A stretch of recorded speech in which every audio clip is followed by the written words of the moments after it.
भारती शारदा शारदाम्भोजवदना वदनाम्बुजे सर्वदा सर्वदास्माकं सन्निधिं क्रियात् शास्त्राब्धिपारदृश्वानं सङ्गहीनं तपोनिधिं भजे श्रीभारतीतीर्थगुरुं भद्रौगदायकं विद्याविनयसम्पन्नं वीतरागं विवेकिनं वन्दे वेदान्ततत्त्वज्ञं विधुशेखरभारती सदाशिवसमारम्भां शङ्कराचार्यमध्यमाम् अस्मदाचार्यपर्यन्तं वन्दे गुरुपरम्पराम्। ఆస్తిక మహాదేవులకు, శంకర భక్తులకు, శంకర కింకరులకు స్వాగతం, సుస్వాగతం. ముఖ్యంగా మనం ఈ కాల్ స్పెసిఫిక్గా పెట్టుకోవడానికి నేను ఒక్క నిమిషం కాంటెక్స్ట్ సెట్ చేస్తాను, దాని తర్వాత అందరూ మాట్లాడదురు. కానీ దీని ముఖ్య ఉద్దేశము శంకర నిందా నిర్మూలన. శంకర నిందా నిర్మూలనకు అందరూ కంకణ బద్దులమై పాటుపడదామని మాటిచ్చిన వారందరూ ఇక్కడ ఉన్నారు. ఈ మధ్య అనేక సోషల్ మీడియా వేదికగా, ఎందుకంటే వీరికి శాస్త్ర పాండిత్య చర్చలు చేసే ధైర్యము దమ్ము లేదు కాబట్టి సోషల్ మీడియా వేదికగా అనేక అవాకులు చవాకులు పేలుతూ, ముఖ్యంగా శంకర నిందన ప్రతినిత్యం అదే పనిగా చేస్తున్న వారికి ఒక గట్టి హెచ్చరికగా, అంటే వారేమనుకుంటున్నారంటే సోషల్ మీడియా వేదికగా మనం ఇష్టానుసారంగా వాగితే మాట్లాడేవారు లేరు, ఎవరు వినట్లేరు, ఎవరు పట్టించుకోవట్లేదు అని అనుకుంటున్నారు. మన దురదృష్టవశాత్ ఏమిటంటే శంకర్ల పేరు చెప్పుకున్నటువంటి అనేక ఉద్దండ పండితులు, శ్రేష్ఠులు, సమాజంలో ఉన్నటువంటి గొప్ప జనులు కూడా కొందరు మాట్లాడారు, తప్పులేదు అందులో, కొందరు బయటికి వచ్చి మాట్లాడారు, అనేకులు ఇంకా మాట్లాడవలసి ఉంది. వారి వ్యక్తిగత కారణాలు అనుకోవచ్చు, లేదా ఇంకేమైనా ఇతర కారణాల దృష్ట్యా వారు చాలా మంది మాట్లాడలేరు, వారు మాట్లాడతారు అని అనుకుందాము. కానీ మనం లౌకికులుగా, లేదా కొందరు పండితులు కూడా ఉన్నారు ఇందులో, మన చేతనైన శంకర సేవగా ఈ శంకర నిందకులకు ఒక హెచ్చరికగా ఈ మీటింగ్ ఈరోజు పెట్టుకోవడం జరిగింది. ఇందులో వచ్చిన మీకు అందరికీ మరోమారు శంకర నిందా నిర్మూలన గ్రూప్ తరఫున స్వాగతం పలుకుతూ ఈ కంటెక్స్ట్ చెక్ చేశాను. ఇందులో అందరూ స్టార్ట్స్ ఫ్రమ్ లలిత కృష్ణ శాస్త్రి గారు నుంచి స్టార్ట్ చేసుకుని అందరూ ఒక్కొక్క 5 నిమిషాలు మాట్లాడండి. ఇందులో ముఖ్యంగా ఏ మొహమాటము లేదు. చిన్నజీయర్ స్వామి గారు, వారి అనుయాయులు, వారి శిష్యగణం అనుకోండి, లేదా వారి భక్తిజనం అనుకోండి, వారు చేసేటువంటి శంకర నిందనపై ఖండించడమే మా ఉద్దేశం. శంకర నిందనకి ఏమాత్రము సహించేది లేదు, అది ఎవరైనా పర్వాలేదు. కానీ ముఖ్యంగా ఈ మధ్యలో ఇప్పుడు ప్రస్తుతానికి జరుగుతున్నటువంటిది ఈ జియర్ వారి శిష్యగణం కాబట్టి వారిని ఖండిందామని చెప్పేసి మనం ఇక్కడ ఉన్నాము. ముందుగా లలిత కృష్ణ శాస్త్రి గారికి దయచేసి, అయ్యా మీరు మొదలు పెట్టండి. మీరు శ్రీకారం చుడితే అందరం ఫాలో అవుతాము. ముందు మీరు మీ పరిచయం చేసుకొని మీ ఈ శంకర నిందపై మీ అభిప్రాయము, మీరు ఏ విధంగా ఖండిద్దాం అనుకుంటున్నారు, ఇంకేమైనా కార్యాచరణ ఉంటే చెప్పవలసిందిగా కోరుతుంది. తప్పకుండానండి. చాలా సంతోషం అండి. ఇటువంటి కార్యక్రమం పెట్టినందుకు చాలా ఆనందంగా ఉన్నది. ముఖ్యంగా శంకరులు నింద చేసేటువంటి వాళ్ళకి ఇదొక గుణపాఠం కావాలని నేను మనసా వాచా కర్మణ ఆది శంకరాచార్య స్వామి వారికి ప్రార్థన చేస్తున్నాను. ముఖ్యంగా రీసెంట్గా ఈ సమతా కుంభలో చిదరామనాయ పీఠాలు స్థాపన చేయలేదు, అందరూ చూసిందే, మళ్ళీ ఒక చిన్నగా చేయలేదు, ఇది వేద విద్యారణ్య వారు స్థాపన చేశారు అని ఒక అనవసరమైనటువంటి ఒక వాక్యం చెప్పారు. అసలు ఎవరికి సంబంధం లేదు. అటువంటి వాక్యం చెప్తూ చరిత్ర అలా లేదు అని చెప్పి ఏవో చెప్పుకుంటూ వచ్చారు. చరిత్ర గురించి మాట్లాడితే మనకి క్లియర్గా అనేక ప్రమాణాలు ఉన్నాయి. మాధవీ శంకర విజయం కనుక చూస్తే దాంట్లో శృంగేరిలో సాక్షాత్ ఆది శంకరాచార్య స్వామి వారే స్థాపన చేశారని చెప్పి క్లియర్గా ఉన్నది. వాళ్ళకి ఆ గ్రంథం కావాలంటే మనకి శృంగేరి వెబ్సైట్లో కూడా దొరుకుతుందండి, అన్ని లాంగ్వేజెస్లో ఉన్నది. కాబట్టి మనము ఏం జరిగిందంటే ఇక్కడ ఊరకు నాకు బురద జల్లడం మీరు కడుక్కోండి అని చెప్పడం లాగా ఉన్నదండి వీళ్ళకి. అసలు అవసరం ఏముందండి శంకరాచార్య స్వామి వారి గురించి మాట్లాడటానికి? ఏమి సందర్భమే కాదు. కానీ ఊరికనే ఏదో ప్రమాణం, ఏదో ఇష్టం వచ్చినట్టు నోటికి ఎంత వస్తుంది మాట్లాడారు. నేను ఒక విషయం చెప్పాలనుకున్నాను వీళ్ళకి. ముఖ్యంగా వీళ్ళకి ఎవరైనా సరే సాధారణంగా మనుషులకి అసూయ అనేటువంటిది ఒకటి ఉంటుందండి. ఎందుకు అసూయ అంటే నాకేది దక్కలేదో ఎదుటి వాళ్ళకి దక్కుతుంటే దాన్ని చూసి ఓర్వలేనటువంటి వాళ్ళు చాలామంది ఉంటారు. ఇప్పుడు మన విధుశేఖర భారతి మహాస్వామి వారు సాక్షాత్ ఆదిశంకరాచార్య స్వామి స్వరూపంగా వారు ఏ విధంగా అయితే ఆసేతు హిమాచల పర్యంతం ఆ, వారు కాలినడకన నడిచి ధర్మస్థాపనం చేశారో ప్రస్తుత కాలంలో అదేవిధంగా వారి యొక్క సంకల్పంలో భాగంగా కావచ్చు, ఏదైనా కావచ్చు, వీరు కూడా ఆ విధంగా ఆసేతు హిమాచల పర్యంతం తిరుగుతూ ధర్మస్థాపనం చేస్తూ ఉన్నారు. అది వాళ్ళు చేయలేక, వాళ్ళకి చేతకాక, ఎదుటి వాళ్ళు చేస్తున్నటువంటి దాన్ని ఓర్చుకోలేక ఈ విధంగా ప్రేలాపనలు చేస్తూ ఉన్నారండి. ఇప్పుడు జగద్గురువులు సమతా కుంభలోనే ఇటువంటి దుష్ట బుద్ధితో ఇటువంటి పనులన్నీ సమతా కుంభలోనే జరుగుతున్నాయి. అసలు ఆ సమతా కుంభ పెట్టింది దుర్ముహూర్తంలో పెట్టినట్టున్నారో ఏమిటో అది వేరే విషయము. తర్వాత ఈ సమతా కుంభలోనే ప్రపంచంలో ఒకళ్ళే జగద్గురువులు ఉన్నారు, మిగతా వాళ్ళందరూ కూడా చెప్పుకుంటున్నారని కూడా మాట అన్నారు ఒకనొక సందర్భంలో. జగద్గురువులు అంటే ఏమిటండి? వాళ్ళు జగత్తుకంతకు ఉపయోగపడే పని చేసే వాళ్ళని జగద్గురువులు అంటారు. నేను పామర భాషగా చెప్తున్నాను, ఎందుకంటే అందరికీ అర్థం అవ్వాలనే ఉద్దేశంతో. ఇప్పుడు వారైతే ఎవరినైతే జగద్గురువు అని చెప్పారో ఆ జగద్గురువులు ఓన్లీ తమిళనాడు రీజియన్కి సంబంధించినటువంటి వాళ్ళేనండి. ఇక నేను భాష తీసుకురావట్లేదు, కానీ జగద్గురువులు అనే పదానికి అర్థం చెప్పడానికి నేను తీసుకొస్తున్నాను. వాళ్ళు తమిళనాడులోనే అనేక రకాలుగా పాసురాలను తమిళ భాషలో రాసుకున్నారు.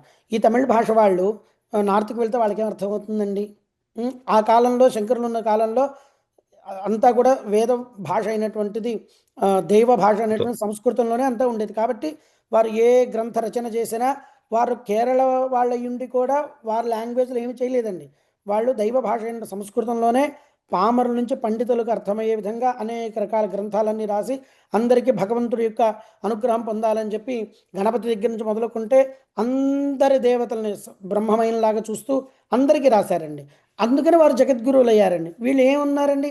ఒకటి చెప్పమనండి, నేను చెప్తాను. శంకరాచార్య స్వామి వారు గణేష పంచరత్న స్తోత్రం రాశారు, శారదా భుజంగ స్తోత్రం రాశారు, తర్వాత లక్ష్మీ నరసింహ కరావలంబ స్తోత్రం అని చాలా ఉన్నాయండి. ఇంకా చెప్పుకుంటూ పోతే అనేక దక్షిణామూర్తి స్తోత్రం అని, కనకధారాస్తవం అని. కనకధారాస్తవం అంటే లక్ష్మీ వారి గురించే. వారు అంతటా ఉన్నది ఒకటే అని చెప్పి చూసి చేసినటువంటి మహనీయమూర్తి అండి వారు. వీరికి ఒకటి చెప్పమనండి, మచ్చుక్కి రోజు నిత్య పారాయణ గ్రంథంలో ఒక్క గ్రంథం పేరుని చెప్పమనండి. ఎవ్వరికి ఉపయోగపడినటువంటివి, ఎవ్వరికి ఏమి పనికిరానటువంటివన్నీ కూడా చేసి వారందరికి వారే ఒక స్వయం గురువుల్లాగా వాళ్ళే మెళ్ళ ఒక ట్యాగ్ లాగా వేసుకొని మేమే జగద్గురువులు అని చెప్పుకుంటూ తిరుగుతున్నారు. తండ్రి తిరుగుటంలో తప్పేం లేదు, కానీ మేమే జగద్గురువు ఎదుటి వాళ్ళని నిందించడంలోనే వస్తుందండి తప్పు. కాబట్టి ఇటువంటి నిందలను ఇప్పటికైనా ఆపి అన్యథా శరణం నాస్తి త్వమేవ శరణం మమ అని చెప్పి స్వామివారిని ప్రార్థిస్తే ఇటువంటి ఏ దోషం రాకుండా వారు అనుగ్రహిస్తారని నా భావన అండి. నేను ఇంతటితో నా వాక్యం నేను పరిసమాప్తి చేస్తున్నాను. హర హర శంకర, జై జై జై శంకర, శారదే పాహిమాం శంకర రక్షమాం. అశ్వత్థనారాయణ శర్మ గారు, దయచేసి మీ అభిప్రాయాన్ని తెలపండి.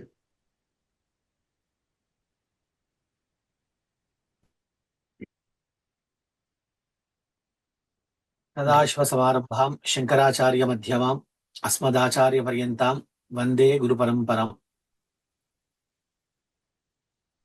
సాధారణంగా ఒక నిందా వాక్యాలు ఎప్పుడు మన నోట్లోంచి బయటకు వస్తాయి అని మనం కొంచెం ఆలోచన చేసి చూస్తే, మన నోట్లోంచి వచ్చే ప్రతి వాక్యము అది మంచా చెడా అనే విషయం పక్కకు పెడితే, ఆ వాక్యము మన విజ్ఞతను, అంటే మనలో ఉన్న విజ్ఞానాన్ని చూపెడుతుంది. మనం మాట్లాడే మాటలు ధర్మ విరుద్ధంగా, శాస్త్ర విరుద్ధంగా ఉన్నాయి అంటే మన బుద్ధి ఏంటి అనేది కూడా ఆ వాక్యాలే ప్రకటింపజేస్తాయి. వాటికి ప్రత్యేకంగా మనము కష్టపడి ఏమిటి వీడి ఆలోచన, వీటి బుద్ధి ఏమిటి అని చెప్పాల్సిన అవసరం లేదు. అర్థం బుద్ధ్వా శబ్ద రచన అని అంటారు కదా. అర్థం తెలియకుండా ఎవడు మాట్లాడు ప్రపంచంలో. అట్లా ఒక మాట మాట్లాడుతున్నారు అంటే వారు ఏమి ఆలోచించి మాట్లాడుతున్నారు అని మళ్ళీ వారు క్లారిఫికేషన్ ఇవ్వాల్సినంత అవసరం మళ్ళీ ప్రత్యేకంగా ఉండదు సాధారణంగా. అది ఎవరో పామరులు ఆ మాట మాట్లాడారు అంటే సరే, దానికి ఒక విషయము తర్వాత ఆలోచిద్దాము, వాళ్ళు ఎవరో తెలియకుండా మాట్లాడారు అనుకోవచ్చు. వారికి వారే సరే, ఇప్పుడు వారు సమస్త వైష్ణవానికి వారు ఆధారంగా ఉన్నారా లేదా అనే విషయం పక్కకు పెడితే, ఇప్పుడు ఒక వైష్ణవ పీఠాన్ని పెట్టుకొని సమతా కుంభు అనేటువంటి ఒక వ్యవస్థను ఏర్పాటు చేసుకొని మాట్లాడుతున్నప్పుడు వారిని అనుసరించే వాళ్ళు కూడా చాలా మంది ఉంటారు కాబట్టి చాలా జాగ్రత్తగా ఒళ్ళు దగ్గర పెట్టుకొని ఎవరైనా కానీ ఆ స్థానంలో చాలా జాగ్రత్తగా మాట్లాడాల్సి ఉంటుంది. చాలా చోట్ల ఆదిశంకరుడు 32 సంవత్సరాలే బతికారు. అంతకుముందు ఎప్పుడైతే మొట్టమొదటి ప్రతిష్ఠ చేశారో ఆ రోజున వారు మాట్లాడిన మాటలు. రామానుజుల వారు చాలా కాలం బతికారు, 90 ఏళ్ళు 92 ఏళ్ళు బతికారు. అట్లాగే ఆ శివలింగాన్ని రాముడు పెట్టలే ప్రతిష్ఠ చేయలేదు. ఇట్లా ఏవో పాపం వారు మాట్లాడుతున్న మాటల్లో వారికి అంటే మరి వారికి ఎట్లా చరిత్ర బోధించడం జరిగిందో, మరి వారు ఎటువంటి గ్రంథాలను అధ్యయనం చేశారో, ఇది ఏమవుతుందంటే చివరికి నేను ఏదైనా ఒక అపస్వరం చెప్పాను అనుకోండి, ఎవరి దగ్గర వీడు చదువుకుంది అని గురువు గారిని దూషిస్తారు ముందు. అంటే మన విజ్ఞత, మన బుద్ధిలో ఉన్నటువంటి జ్ఞానము డైరెక్ట్ గా మన అజ్ఞానాన్ని బయటపెట్టడమే కాదు, మన పూర్వీకులైన వాళ్ళని కూడా విమర్శించే స్థాయికి తీసుకెళ్తుంది. అది మొన్న చాలా సుస్పష్టంగా ఎక్కడ చెప్పారు అంటే నాకు కొంచెం సంతోషము అనిపించింది. ఒక మాట వారన్నది, శంకరులు ఎక్కడా కూడా వారు ఇబ్బంది పడలేదు, చాలా సుస్పష్టంగా మహావిష్ణువు గురించి చెప్పారు. రామానుజులే పాపం అక్కడక్కడ వారు ఎక్కడో కొన్ని చోట్ల కాంప్రమైజ్ అయిపోయారు అన్నట్టుగా వారు మాట్లాడారు. మరి ఒక చోట కాంప్రమైజ్ అయిన వ్యక్తి ఎన్ని చోట్ల వారు కాంప్రమైజ్ అయిపోయి ఉంటారో మరి ఏమిటో. మరి వారు స్వయంగా అంత సమతా కుంభు పెట్టి అంత పెద్ద విగ్రహాన్ని పెట్టి స్వయంగా గురువునే అవమానించే స్థాయికి వెళ్ళడం అనేది అది నిజంగా చాలా భయంకరమైన వ్యవహారం. అది చాలా హాస్యాస్పదం. సరే, శంకరులను మహావైష్ణవులు అన్నారు. ఆ వైష్ణవులు అనే పదంలో ఎటువంటి వైష్ణవులు అన్నారో మనకు కావాలి. ఎందువల్ల అంటే ఇప్పుడు మనకి కృష్ణశాస్త్రి గారు చెప్పినట్టుగా జగద్గురు శబ్దం చేత ఆ వాచ్యులు అంటే ఈ జగద్గురు శబ్దం చేత చెప్పబడాలి అంటే విధుశేఖర భారతీ స్వామి వారు కూడా చాలా చోట్ల చెప్పారు. మనకి కో గురువు అంటే అధిగత తత్వజ్ఞ అని కూడా వాటి ఎన్నో ప్రమాణాలు సాక్షాత్తుగా గురువులే జగద్గురువులే చెప్పిన తర్వాత దాన్ని మళ్ళీ మనం ప్రస్తావించాల్సిన అవసరం లేదు. రెండవది ముఖ్యంగా జగద్గురు శబ్దం చేత సందుల్లో బొందుల్లో ఉండే వాళ్ళు కూడా జగద్గురువులు అవుతారు అని మునుపు ఒక మాట మాట్లాడిన విషయంలో అట్లాంటి వాళ్ళకి కూడా మా గురువు గారు జగద్గురు అయ్యారు అంటే సందులో బొందుల్లో ఉండేటువంటి నీచులకి కూడా మా గురువు గారు జగద్గురు అయ్యారు అనే మాట మాట్లాడినప్పుడు అట్లా కూడా మళ్ళీ ఒక రకంగా వాళ్ళ గురువుని వారే అవమానించాల్సిన దుస్థితి వచ్చి పడింది. సరే, అసలు జగద్గురు శబ్దంతో మేము చెప్పుకుంటాము అంటే చెప్పుకోండి, నేను పర్వాలేదు. ఇప్పుడు ఆదిశంకరులు జగద్గురువులు అంటే 6 మతాలను స్థాపించి అనేక స్తోత్రాలను ప్రస్థానత్రయాన్ని రచించి అన్ని మతాలకి వైష్ణవానికి స్తోత్రాలు రాశారు, శైవానికి స్తోత్రాలు రాశారు. వాళ్ళందరూ ఉద్ధరించబడడానికి అన్ని మార్గాలు చూపెట్టారు. అందువల్ల అన్ని రకాల మార్గాలలో ఉన్న వాళ్ళని ఉద్ధరింపజేసేటట్టుగా ఇంత మార్గాన్ని చేసి అనేక దార్శనికులతో వారు వాగ్వాదం చేసి అందరి ద్వారా వారు జగద్గురువు అనేటువంటి మన్ననను పొంది మనందరికీ ఈనాడు ఒక మార్గదర్శకులుగా శంకరులు ఉన్నారు. మరి ఈనాడు వీరు ఎన్ని మతాల వారికి మార్గదర్శనం చేయగలుగుతున్నారు? పోని వీరు గురువులుగా భావించేటువంటి వడగలై సంప్రదాయం వారు వీరిని ఏమైనా గురువుగా స్వీకరించే అవకాశాలు ఏమైనా ఉన్నాయా? పోని వైఖానసులు ఏమైనా వీరిని గురువుగా స్వీకరించే అవకాశాలు ఉన్నాయా? మరి వీళ్ళ స్వయంగా ఉన్న వైష్ణవుల్లోనే అవకాశాలు లేనప్పుడు జగద్గురు శబ్దం ఎట్లా వీళ్ళకి అది సెట్ అవుతుందో నాకు అర్థం కాలేదు. సరే, పెట్టుకుంటే ఉంది, నేను సత్యనారాయణ స్వామిని అని చెప్పుకుంటే నేను సత్యనారాయణ స్వామి వారిని అయిపోతానా? సరే, ఆ విషయం తర్వాత వారు ఏదో పాపం వారి సంతోషంలో వారు అన్నారు, మంచిదే, వారు ఆ స్థాయికి ఎదగాలి అని నేను కూడా ప్రార్థన చేస్తాను శంకర పరమాత్మని. వారు పూజించే విష్ణువునే నేను కూడా ప్రార్థన చేస్తాను ఆ స్థాయికి రావాలి అని. ఇక అద్వైత సంప్రదాయంలో నారాయణం పద్మభువం అని చెప్పి మొదలుపెట్టి మాట్లాడుతున్నప్పుడు మొట్టమొదటి అద్వైత వేదాంత స్థితిని ఉపదేశం చేసే గురువులలో మొట్టమొదటి స్థానంలో మనము నారాయణున్నే ప్రార్థన చేస్తున్నాం కదా. నరాణం సర్వేషాం అయనం అని కూడా చెప్తున్నాం కదా, సర్వ జీవులకు ఆధారమైన వాడు అని కూడా చెప్తున్నాం కదా. అటువంటి నారాయణుణ్ణి వైకుంఠానికి మాత్రమే పరిమితం చేసి ఈయన మాత్రమే నారాయణుడు, ఈయన లేకపోతే ఇంకా వేరే లేదు అనేటువంటి దాంతో చెబుతూ సర్వవ్యాపకత్వాన్ని ఎట్లా వీళ్ళు చెప్పడం కుదురుతుంది? సర్వవ్యాపకత్వాన్ని సర్వ జీవుల యందు సర్వ విషయాల యందు ఎక్కడ ఆయన లేని స్థానం అంటూ లేదు. చరముల యందు అచరముల యందు సర్వత్రా ఆ పరమాత్మ వ్యాపించి ఉన్నాడు. నరాణం, నరశబ్దం చేత సమస్తమైనటువంటి జడ చైతన్య వస్తువులన్నిటినీ స్వీకరిస్తున్నాం. అన్నిట్లలో ఆయనే ఉన్నాడు. ఇక మనకి గౌడపాదుల వారు చెప్పిన వాళ్ళల్లో చెప్పినటువంటి మాండుక్యోపనిషత్తులో కూడా పరస్పరం విరుద్ధ్యంతే తైరయం న విరుద్ధ్యతే, మేము ఎప్పుడు కూడా వారితో విరోధం పెట్టుకోవట్లా, మాకు అందరూ కావాలి. అందుకనే అన్ని మతాలను మేము స్వీకరించాం, అందరినీ గౌరవిస్తున్నాం, ఈనాటికి కూడా గౌరవిస్తున్నాం. కానీ ధర్మానికి కానీ ధర్మబద్ధమైనటువంటి శాస్త్ర విషయాలను కానీ అడ్డగోలుగా మాట్లాడుతూ ఎటువంటి తలాతోక లేని పరిస్థితులను తీసుకొచ్చి ఇప్పటికే హిందూ సమాజం అనే పేరుతో వైదిక ధర్మం మీద జరిగేటువంటి దాడి ఒకవైపు, హిందువులం అనే పేరుతో వేద ధర్మానికి విరుద్ధంగా మాట్లాడే వాళ్ళు ఒకవైపు, హిందూ ధర్మం అనే పేరుతో అసలు లేని మాటల్ని హిందువుల్లో ఉన్నాయని చెప్పినటువంటి కొంతమంది వేద భాష్యాలను కూడా అడ్డదిడ్డంగా మార్చి రాసిన వాళ్ళు ఒకవైపు, ఇందులోనే ఇన్ని రకాల ముఖాలతో హిందుత్వం నిర్వీర్యమైపోతున్న సందర్భంలో జగద్గురువులు ఆనాడు మొత్తము ఆసేతు శీతరగము తిరిగి ఏ విధంగానైతే పూర్తిగా అద్వైత సంప్రదాయం ద్వారా భారతావనిని ఒక కట్టగట్టారో, నేడు విధుశేఖర భారతీ స్వామి వారు తిరిగినటువంటి ఆ పాదయాత్ర చూస్తే నాకు కంటి ముందు అదే కనిపించింది. అలా ఉత్తరాది లేదు, దక్షిణాది లేదు, ఎక్కడికి వెళ్ళినా వారికి జరిగినటువంటి ఉపచారాలు, వారికి జరిగిన వైభోగము, వారికి కలిగినటువంటి వ్యవహారాలు చాలా గొప్పగా కళ్ళ ముందు మనం చూస్తూనే ఉన్నాం. అన్నిట్లలో కూడా వారి పాండిత్యము, వారు మాట్లాడే మాటలు సాక్షాత్తుగా ఆనాడు ఆదిశంకరుడు ఎలా ఉన్నాడో అని మనం చూడలేము అని బాధ మనం ఎవ్వరము పొందక్కర్లేదు. నేడు మన కళ్ళ ముందు కనిపిస్తున్నటువంటి ఆ భారతీ తీర్థుల వారు విధుశేఖర భారతీ స్వామి వారిని మనం కళ్ళతో దర్శిస్తున్నాము అంటే ఆ ఆదిశంకరుణ్ణే మనం దర్శిస్తున్నాం. అలాంటి వారు నోట్లో నుంచి ఇంత గొప్ప మాటలు చెప్పుతూ ఎవరిని వారు ఎక్కడ ఉపదేశం చేసినా, ఎక్కడ మాట్లాడినా వేరే మతానికి సంబంధించిన వాళ్లను ఎక్కడ అగౌరవపరిచి ఒక్క మాట మాట్లాడలేదు. ఎందుకంటే తైరయం న విరుద్ధతే, వారితో మాకు ఎటువంటి విరుద్ధం లేదు, విరోధము లేదు, గొడవలు లేవు, సంతోషంగా ఉన్నాం మేము.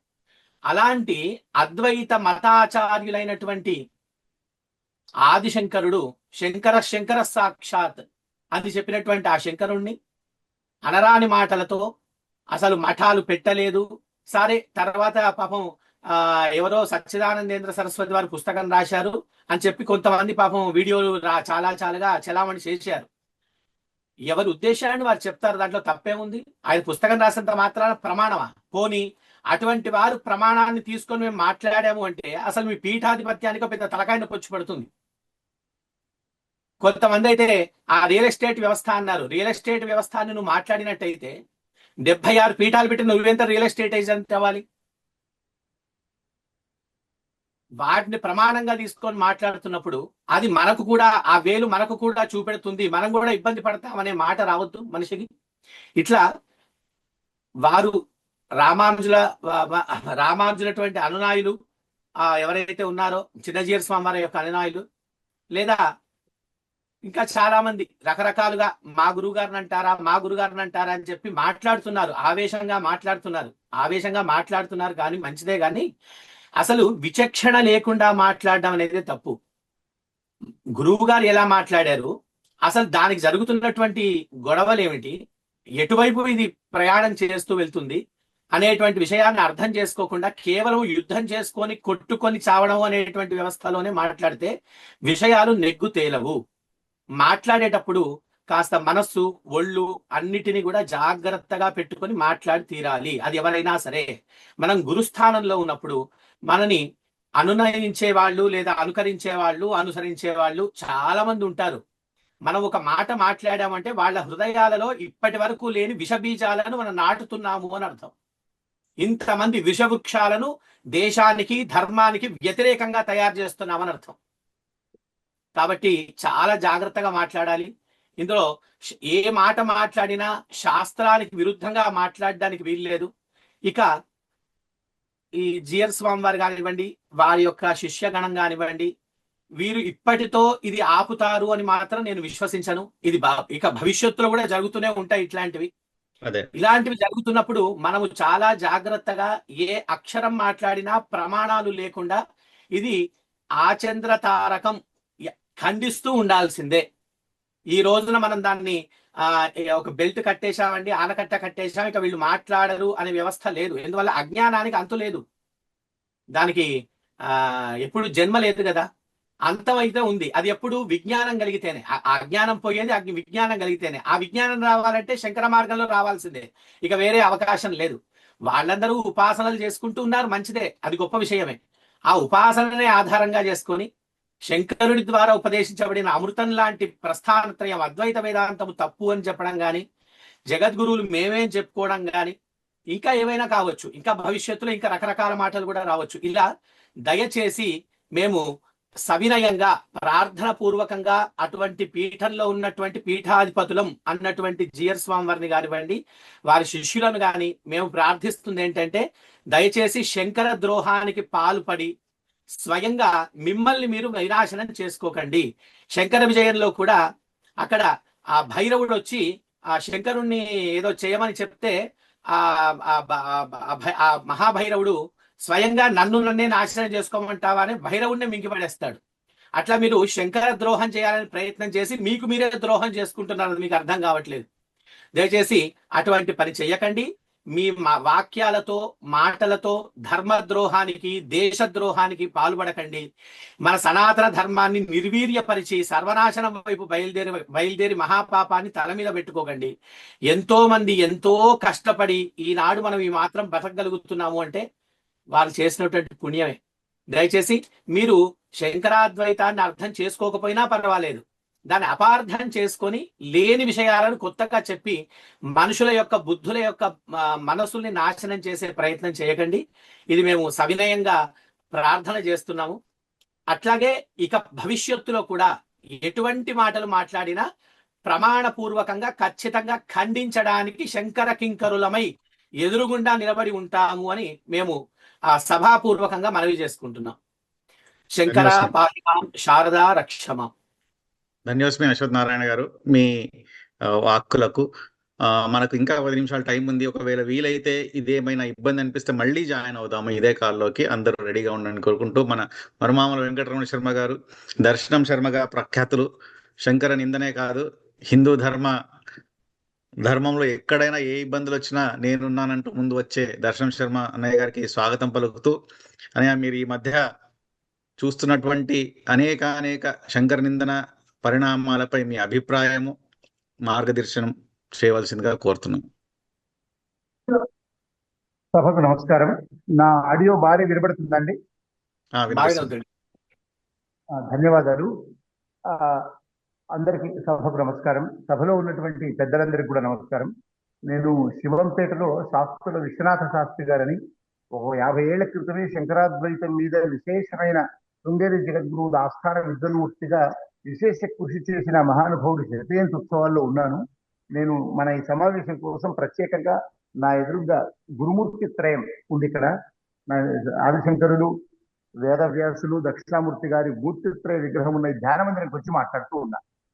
నేను ఒక 5-10 నిమిషాలు దయచేసి సమయం తీసుకొని నేను సభకు వెళ్ళాలి, నేను చెప్పేస్తాను. ఇప్పుడు విషయం ఏమంటే, మొన్న ఏదైతే పూజ్యులు జిఆర్ స్వామి వారు, పరమ పూజ్య చిరుజీఆర్ స్వామి వారు సమతామూర్తి వార్షికోత్సవం, అంటే అది ప్రతిష్ట అయిపోయి మహాకుంభు అని వార్షికోత్సవాలనే ఉత్సవాలు చేస్తున్నారు. ఆ సందర్భంగా చివరి రోజున వారు ఏదైతే ఆ కార్యక్రమంలో యథారపంగా మాట్లాడుతూ వారు అనేక విషయాలు చేస్తూ ప్రత్యేకంగా ఆదిశంకరుల ప్రస్తావన తీసుకొచ్చారు. ఆదిశంకరుల ప్రస్తావనలో ఆమ్నాయ పీఠాలను ఆదిశంకరులు స్థాపించలేదు అని చెబుతూ, ఆదిశంకరులు తర్వాత శృంగేరి పరంపరలో 12వ జగద్గురువులైనటువంటి విద్యాశంకర భారతీ స్వామి వారు, విద్యారణ్య భారతీ స్వామి వారు ఈ ఆమ్నాయ పీఠాలను స్థాపించారు అని చెబుతూ, కేదార్నాథ్కి వెళ్ళిన ఆదిశంకరులు అవతార సమాప్తి అయి మళ్ళీ తిరిగి వెనక్కి రాలేదు. ఇది 3వ విషయం చెప్పారు. 4వ విషయం, ఆదిశంకరులు పరమ వైష్ణవులు. వారంతా వైష్ణవ సంబంధమైనటువంటి విషయాల మీదనే భాష్యాలు కానీ, ప్రకరణలు కానీ, స్తోత్రాలు కానీ అవే రాశారు. ఒక రకంగా చెప్పాలంటే రామానుజాచార్యుల కన్నా మొహమాటం ఉంది కానీ వైష్ణవ తత్వాన్ని చెప్పడంలో ఆదిశంకరులకు లేదు. అందుకే ఆదిశంకరులు పరమ వైష్ణవుడు. ఇది వారు చెప్పిన విషయం. ఇక్కడ మనమందరం కూడా రామానుజాచార్యులైన, మధ్వాచార్యులైన, ఆదిశంకరాచార్యులైన సమభావన కలిగినటువంటి మనమంతా ధార్మికులం. సనాతన ధర్మంలో మనం ఏ విధమైనటువంటి మన మధ్య పరపక్షాలు ఉండొద్దు, త్రిమతాలను ఒకరికొకరిని గౌరవించుకోవాలి అనేటువంటి తత్వం కలిగిన వాళ్ళం మనం.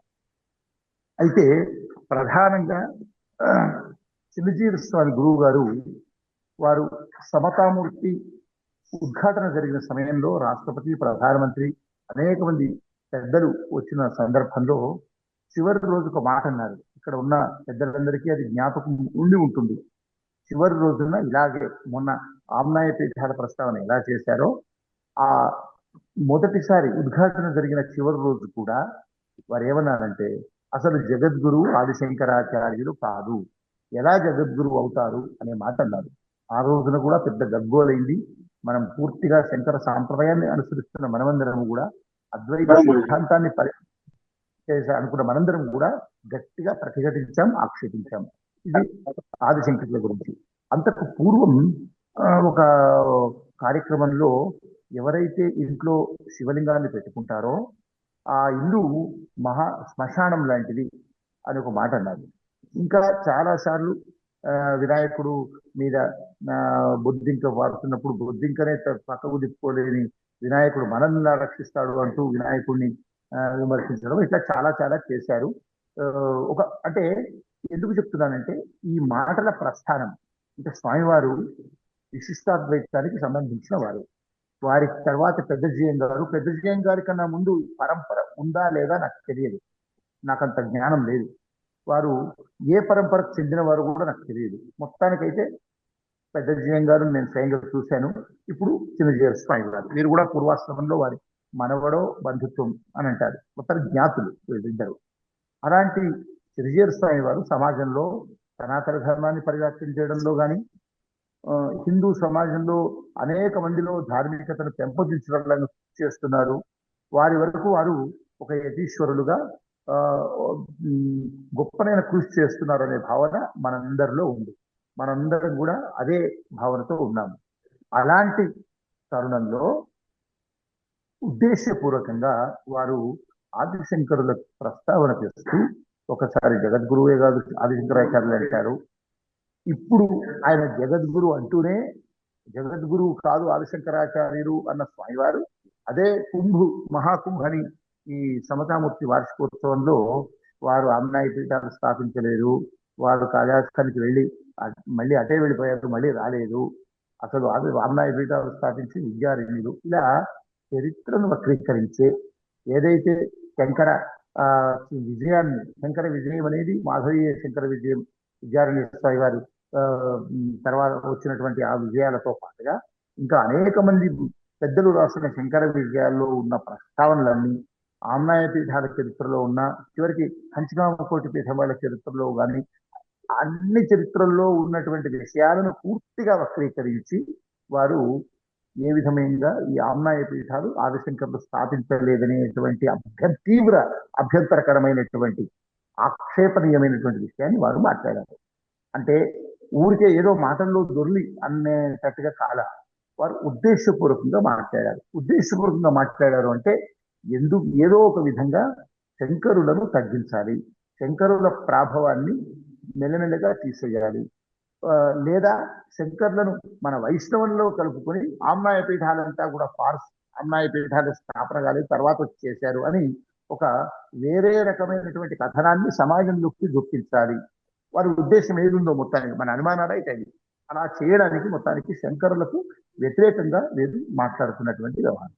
ఈ సందర్భంగా మనం అంటే మన యొక్క వ్యూహం ప్రధానంగా నేను ఆ మాట్లాడిన రెండవ రోజు శృంగేరిలో ఉన్న జగద్గురు శంకరాచార్య శ్రీ శ్రీ విశేఖర భారతి సన్నిధానం వారికి వీడియో నేను చూపించిన వాడిని. నేను వారి అనుమతితోనే నేను అక్కడున్న శంకరగిరి రాత్రి విగ్రహం ఉన్నటువంటి ఆదిశంకరాచార్యుల ముందరనే ఒక వీడియో చేశాను. తర్వాత స్వామివారంతో ఇక్కడికి రాగా మరుసటి రోజే శంకర విజయం అనే ఒక సభను కూడా ఏర్పాటు చేశాము. చాలా మంది పెద్దలందరితో, కళాక రఘునాథ్ జన్మ గారు ఇంకా చాలా మంది పెద్దలతో ఆ రోజు మాట్లాడి మన ప్రకటన తెలియజేశాం. తర్వాత వాళ్ళు ఎదురుదాడికి దిగుతున్నా కూడా దానికి సమాధానం ఇస్తాం కూడా. అయితే మన ఉద్దేశం ఏమంటే చిరంజీవి స్వామి వారు చేస్తున్నటువంటి కార్యక్రమాల విషయంలో మనకు ఏ విధమైన ఆక్షేపణ లేదు. వారి విశిష్టాద్వైతం గురించి వారు ఎంత మాట్లాడుకున్నా, ఎంత ప్రచారం చేసుకున్నా, ఎంత చేసినా వాళ్ళ ధర్మం వాళ్ళు చేయాలి. వైష్ణవ తత్వాన్ని, వైష్ణవాన్ని ఎంత పరివ్యాప్తం చేసినా మనకు అభ్యంతరం లేదు.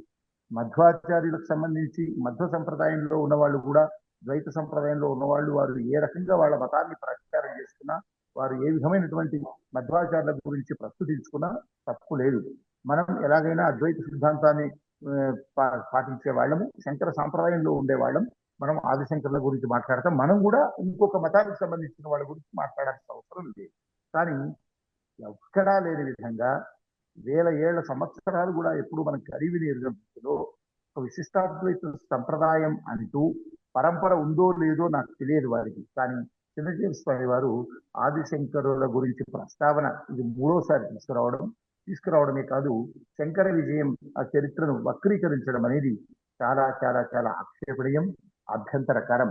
కనుక ఈ విషయంలో ఎవరైతే వివాదానికి కారకులయ్యారో, ఎవరైతే తమ ప్రసంగంలో పూజ్య చిరంజీవి స్వామి ఆదిశంకర్ల గురించి మాట్లాడారో వారే ఈ వివాదానికి ముగింపు పలికితే ఏ రకమైన ఇబ్బంది లేదు. ఒకవేళ వారు ముగింపు పలకకుండా తమ కొంతమంది ఎవరైతే బ్రాహ్మణేతర ఇప్పుడు చెప్పండి. అదండి, మనము ఆదిశంకరుల చరిత్రలో ఆమ్నాయ పీఠాలు వారు స్థాపించలేదు. ఒక రకంగా చెప్పాలంటే వారు ఈ దేశంలో పాదయాత్ర చేయలేదు, కేదార్నాథ్కి వెళ్ళి మళ్ళీ తిరిగి రాలేదు. వారి తర్వాత విద్యారణ్యులు, శృంగేరి పరంపరలో ఉన్న విద్యారణ్యులే ఈ ఆమ్నాయ పీఠాలను స్థాపించారు అన్న ఆక్షేపణీయ ప్రసంగం విషయం 50 మంది హిందువులకు, ప్రధానంగా శంకర సాంప్రదాయం పాటించే వాళ్ళకి ఇది అభ్యంతరకరం. ఎందుకు అభ్యంతరకరం అంటే, ఇవాళ చిరంజీవి స్వామి వారు సమతామూర్తిని ప్రతిష్ఠించిన, ఓ మంత్రాలయంలో రాఘవేంద్ర స్వామిని ప్రతిష్ఠించిన, మధ్వాచార్యులు ఇంకేమన్నా చేసిన, ఉడిపి లాంటి చోట్ల మధ్వ మఠాలు ఏర్పాటైనా, ఇవాళ మనం కూడా ఇలా సనాతన ధర్మంలో ఉండి అనేక కార్యక్రమాలు చేస్తున్నాం. ఇప్పుడు బగడాముఖి శక్తిపీఠంలో ఉన్నా, ఇలాంటి కార్యక్రమం చేస్తున్నామని అనుకున్నా మనకు ప్రధానంగా ఎవరు ఏ కారణం, ఆదిశంకర భగవత్పాదులు పాషండ మతాలను ఖండించి, అవైదిక మతాలను ఖండించి మనకు అద్వైత సిద్ధాంతాన్ని ప్రతిపాదించి, అదేవిధంగా అనేక స్తోత్రాలను, భాష్యాలను వారు రచించి, దేశమంతా పర్యటించి, పంచాయతన పూజా విధానాన్ని చెప్పి, షణ్మతాల సారం ఒక్కటే అని షణ్మత స్థాపనాచార్యులై దేశమంతా పర్యటించి, ఈ సనాతన ధర్మం ఒక పటిష్టమైన గురు పరంపరతో మొత్తం భారతదేశం పరిఢవిల్లాలని 4 ఆమ్నాయ పీఠాలను స్థాపించి ఇవాళ ఆ గొప్పనైనటువంటి కార్యాచరణ చేయడం వల్లే మనం ఇవాళ ధార్మికులుగా ఉన్నాం. మీరైనా, నేనైనా, చిరంజీవి స్వామి అయినా, ఈకే స్వామి అయినా. ఒకవేళ ఆదిశంకరాచార్యులే లేకుంటే సమతామూర్తి లేదు, మధ్వాచార్యులు లేరు, విశిష్టాద్వైతం లేదు, ద్వైతమతం లేదు, అసలు హిందుత్వమే ఉండేది కాదు. ఇది ఆఫ్ఘనిస్తాన్ కన్నా, ఓ సిరియా దేశం కన్నా, ఓ బంగ్లాదేశ్ కన్నా అత్యంత ఘోరమైన స్థితిలో ఈ భారతదేశం ఉండేది. ఊరికే ఒక భావన చేస్తే ఆదిశంకరులే లేకుంటే మన దేశం పరిస్థితి ఏంది అని అనుకుంటే, ఇలాంటి ఆదిశంకరుల వల్ల మనం ఇవాళ ధర్మంగా జీవిస్తున్నానే, సనాతన ధర్మానికి నిలయంగా మన దేశం అనుకొని మనము భావిస్తున్నామే. అలాంటి ఆదిశంకర భగవత్పాదులు సాక్షాత్తు శంకర సాక్షాత్ పరమేశ్వరుడే శంకరుల రూపంలో కారణ జన్ముడై మనకు ఇంతటి గొప్పనైనటువంటి ధార్మిక వారసత్వాన్ని, పటిష్టమైనటువంటి ధార్మిక వ్యవస్థను ఏర్పాటు చేసిన శంకరుల గురించి పూజ్య చిరంజీవి స్వామి చేసినటువంటి భాష్యం చాలా చాలా వక్ర భాష్యం, తప్పుడు భాష్యం. ఒక పథకం ప్రకారం, ఉద్దేశ ప్రకారం, ఒక కుట్రతో కూడుకున్నట్టుగా అందరిలో భావన వ్యక్తమవుతోంది. కనుక ఇది వివాదానికి కారణమైంది. అనేక వివాదాలు గతంలో ఆదిశంకరాచార్యులు జగద్గురువే కాదన్నా సహించాం, మర్చిపోయారు అందరూ. ఇప్పుడు మళ్ళీ ఆదిశంకరులు ఆమ్నాయ పీఠాలు స్థాపించలేదు అనే ఒక వివాదాస్పద విషయం వల్ల అందరూ బాధపడుతున్నారు. ఒక్క అద్వైత సిద్ధాంతాన్ని పాటిస్తున్న స్మార్తులే కాదు, శైవ మతం వాళ్ళు, వైష్ణవ మతం వాళ్ళు, విశిష్ట ద్వైత మతం వాళ్ళు, ప్రతి ఒక్కళ్ళు కూడా బాధపడుతున్నారు, ప్రతి ఒక్కళ్ళు విమర్శిస్తున్నారు. నాతో అనేక మంది వైష్ణవ మిత్రులు ఫోన్ చేసి, ఎందుకు అనవసరంగా ఈ పెంట వచ్చిందండి, అలా అనాల్సింది కాదు కదా, అసలు ఎందుకు అలా మాట్లాడారు స్వామివారని ఎంతో మంది నాతో దగ్గర వాళ్ళు మాట్లాడుతూ ఉన్నారు. పెద్ద పెద్ద భాష్యాలు రాసిన శాస్త్ర పండితులు, వైష్ణవుల్లో ఉన్నటువంటి ఉభయ వేదాంతాన్ని అధ్యయనం చేసిన పండితులు కూడా మాట్లాడుతున్నారు. అందుకోసం మన ఒకటే ఒక నినాదం ఏమంటే, ఒకే ఒక అభ్యర్థన ఏమంటే వారికి, స్వామి మీరు ఒక చేయకూడని వివాదాన్ని మీరు సృష్టించారు, కల్పించారు. మీరు కావాలనే ఆదిశంకరుల గురించి మాట్లాడినట్టుగా అందరికీ అర్థమవుతుంది. దయచేసి మీరు మాట్లాడిన మాటలు పొరపాటుగా మాట్లాడినట్టుగా పెద్ద మనసుతో మీరు గనక ఒక ప్రకటన చేస్తే నాబోటి వాళ్ళమందరం కూడా మౌనమై మళ్ళీ ఏనాడు ఈ విషయాన్ని ప్రస్తావించకుండా ఉండడానికి దీనికి ముగింపు పలికిన వారం అవుతాం. ఆ ముగింపు మీ మాటల ద్వారా వస్తుంది. మీరు తాంబూలాలు ఇచ్చాం తన్నుకు చావండి అన్న నినాదం చందంలా మీరు ఒక్క మాట అనేసి వదిలేసి మౌనవ్రతం పాటిస్తున్నారు. ఆ మౌనవ్రతం పాటించడం వల్ల ఏమైతోంది, బ్రాహ్మణేతరులైనటువంటి మీ శిష్యులమని చెప్పుకునే వాళ్ళు స్మార్త ధర్మాన్ని, ఆదిశంకరుల వారసత్వాన్ని అనుసరిస్తున్న వాళ్లను బూతులతో, పరుష పదాలతో దూషిస్తూ ఒక గందరగోళం సృష్టిస్తున్నారు. అనేక మంది పండితులను తిడుతూ ఉన్నారు, అనేక మంది ఈ విషయాన్ని దూషిస్తూ ఉన్నారు. సమాజంలో ఇప్పుడు ఏమవుతుందంటే, ఈ బ్రాహ్మణులకేం పని లేదా, ఈ స్వాములకేం పని లేదా, ఒకళ్ళేమో ఆమ్నాయ పీఠాలు స్థాపించలేదని ఆదిశంకర్లకు వ్యతిరేకంగా మాట్లాడతారు, ఇంకొకళ్ళు ఏమో అది తప్పని అంటారు, ఒకళ్ళకొకళ్ళు ఇలా తిట్టుకుంటున్నారు. ఇదేమి హిందూ ధర్మం అండి, అసలు ఇదేం మీరు బ్రాహ్మణులండి, ఇదేం పండితులండి అనే చులకన భావన, ఏహ్యమైనటువంటి భావన మీరు చేసిన వ్యాఖ్యల వల్ల ఇప్పుడు కలుగుతుంది. ఆ పరిస్థితి పోవాలి. ఇంకా అసలే ప్రపంచంలో మన ధర్మాన్ని, మన హైందవాన్ని నిర్వీర్యం చేయడానికి వేరే మతాల వాళ్ళు, పాషండ మతాల వాళ్ళు, అవైదిక మతాల వాళ్ళు ఒక కుట్ర వన్నుతున్నారు. ఆ కుట్ర ఎలాంటిది, ఎవరినో ఇతరులను దాడి చేయట్ల, ధర్మాన్ని కాపాడుతున్న బ్రాహ్మణ సమాజం ఏదైతే ఉందో, నిత్యం అనుష్ఠానము, ఉపాసన, కాస్త నియమ నిష్టలతో గడిపే ఈ సమాజం ఏదైతే ఉందో, ఈ సమాజాన్ని నిర్వీర్యం చేస్తే హిందూ మతమే నిర్వీర్యం అవుతుంది అనే భావనతో వేరే కులాల వాళ్ళ గురించి పోవట్లేదు. ఎందుకంటే వేరే కులాల వాళ్ళని ఏమన్నా వాళ్ళకి వచ్చే ప్రయోజనం లేదు. ఏ ప్రయోజనం, ధర్మాన్ని కాపాడుతున్న సమాజాన్ని ఏమన్నా అంటే హిందుత్వం నాశనం అయిపోతుంది, వాళ్ళ పబ్బం గడుస్తుంది. మిగతా దేశాలలాగా భారతదేశంలో కూడా హైందవం, అదే సనాతన ధర్మం సర్వరాష్ట్రం అయితే వాళ్ళు అనుకున్నటువంటి పథకం నెరవేరుతుంది. ఆ ప్లాన్తో పాషండ మతాల వారు ఉంటే, మనలోనే ఒక యతి స్థానంలో, ఒక గురు స్థానంలో, నలుగురికి మార్గదర్శనం చేసే స్థానంలో ఉన్నటువంటి స్వామి వారు ఏ హిందూ ధర్మం ఇవాళ బతికి బట్టగడుతుందో, ఏ సనాతన ధర్మం పరిణమిల్లుతుందో దానికి మూలకారకులైనటువంటి ఆదిశంకరాచార్యులు అనడం భావ్యం కాదు, తప్పిదము, కుట్రపూరితము. అందుకోసం మీరు ఈ మాటలను వెనక్కి తీసుకోలేని పక్షంలో మొత్తం హిందూ మతమే సర్వనాశనం అవడానికి మీ మాటలు, హిందువుల్లో ఐక్యత లేదు, హిందువుల్లో రకరకాల భావాలు ఉన్నాయి, హిందువుల్లో సమానత్వం లేదు, వీళ్ళలో వితండవాదం ఎక్కువ, తప్పుడు వ్యాఖ్యలు చేసే వాళ్ళు ఎక్కువ, అనేకమైనటువంటి వాదోపవాదాలతో ఈ ధర్మాన్ని నాశనం చేస్తున్నారు వీళ్ళు అనే ప్రచారం మీ మాటల వల్ల మీరు కల్పించిన వారు అవుతారు. దయ ఉంచి చినజేరు స్వామి వారికి సాష్టాంగ ప్రణామర్పిస్తూ నేను మళ్ళీ మళ్ళీ అభ్యర్థిస్తూ ఉన్నాను. మీరు మీ మాటలను తక్షణమే వెనక్కి తీసుకోండి, మీ మౌనం వీడండి, మౌన వ్రతాన్ని వీడండి. మిమ్మల్ని ఎప్పుడు గౌరవిస్తాము, మిమ్మల్నే కాదు, ద్వైతాద్వైత విశిష్టాద్వైతాలను పాటించే సనాతన ధర్మీయులందరినీ కూడా గౌరవిస్తాం, అభిమానిస్తాం. దయవుంచి మీరు మీ మాటలను వెనక్కి తీసుకోండి.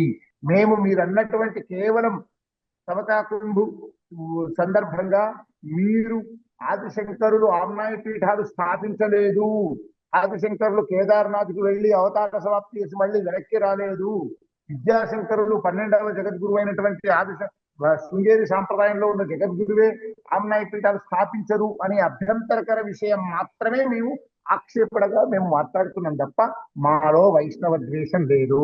కొంతమంది పనికిరాని విధవలు, ఏమాత్రం ధర్మం గురించి జ్ఞానం లేని వాళ్ళు, ఆదిశంకరుల యొక్క తత్వం తెలియని మూర్ఖులు మేము మాట్లాడుతున్న మాటలను వైష్ణవ ద్వేషం అనే మాట వేస్తూ మనమేదో విమర్శిస్తున్నట్టుగా మాట్లాడుతున్నారు.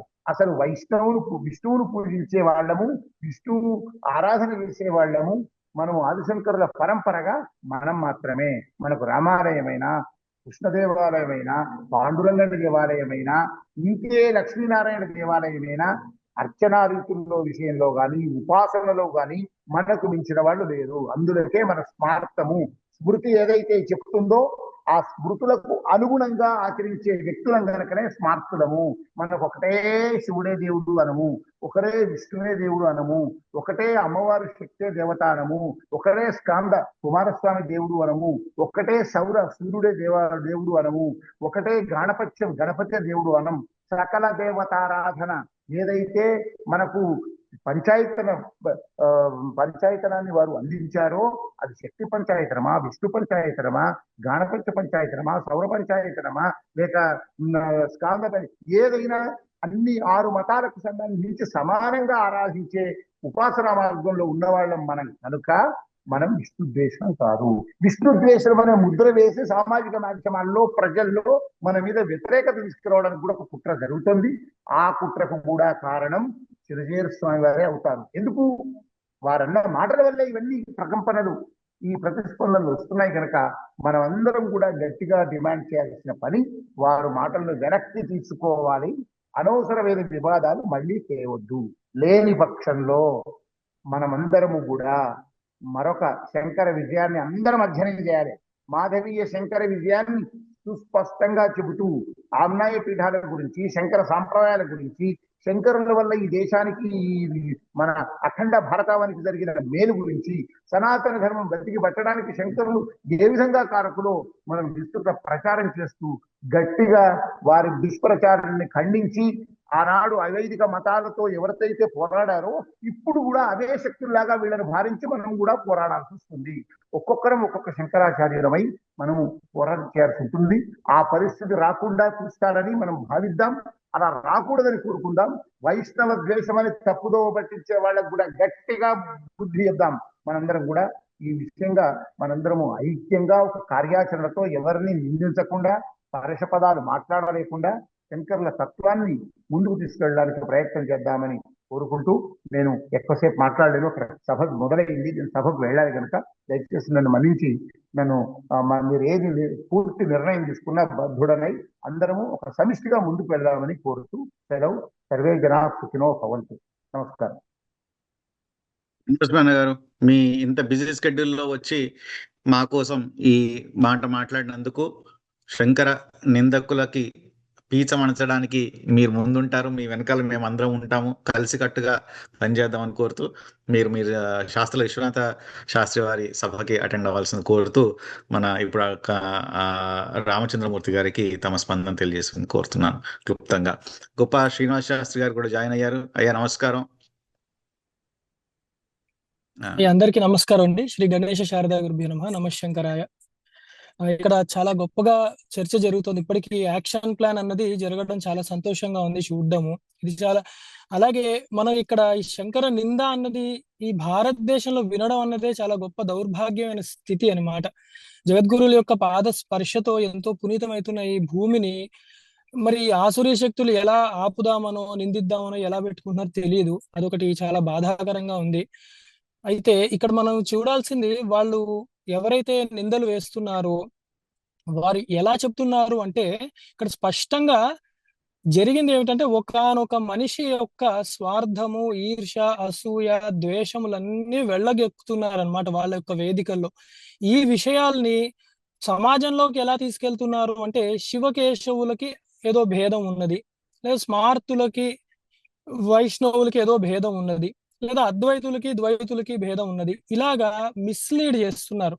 చిన్నప్పటి నుంచి ఒక సందేహం ఉండేది నాకు. ఏమిటి అంటే, బ్రిటిష్ వాళ్ళు, ఇంతమంది జనాభా ఉన్న భారతదేశంలో ఈ బ్రిటిష్ వాళ్ళు కానీ ఇతరులు కానీ ఎలా వచ్చి చొచ్చుకొని ఇలా మనల్ని ఇలా వెన్నుముక్క అయిన మన ఈ సంస్కృతిని ఎలా దెబ్బతీశారు అని ఒక అనుమానం ఉండేది. ఇప్పుడు ఈ పలానా జియర్ వారి వ్యాఖ్యలు అవి చూసి వాళ్ళ యొక్క అనుయాయుల ప్రవర్తన చూస్తే అర్థమైంది అప్పుడు చేసినట్లే ఇప్పుడు వీళ్ళు చేస్తున్నారు అని.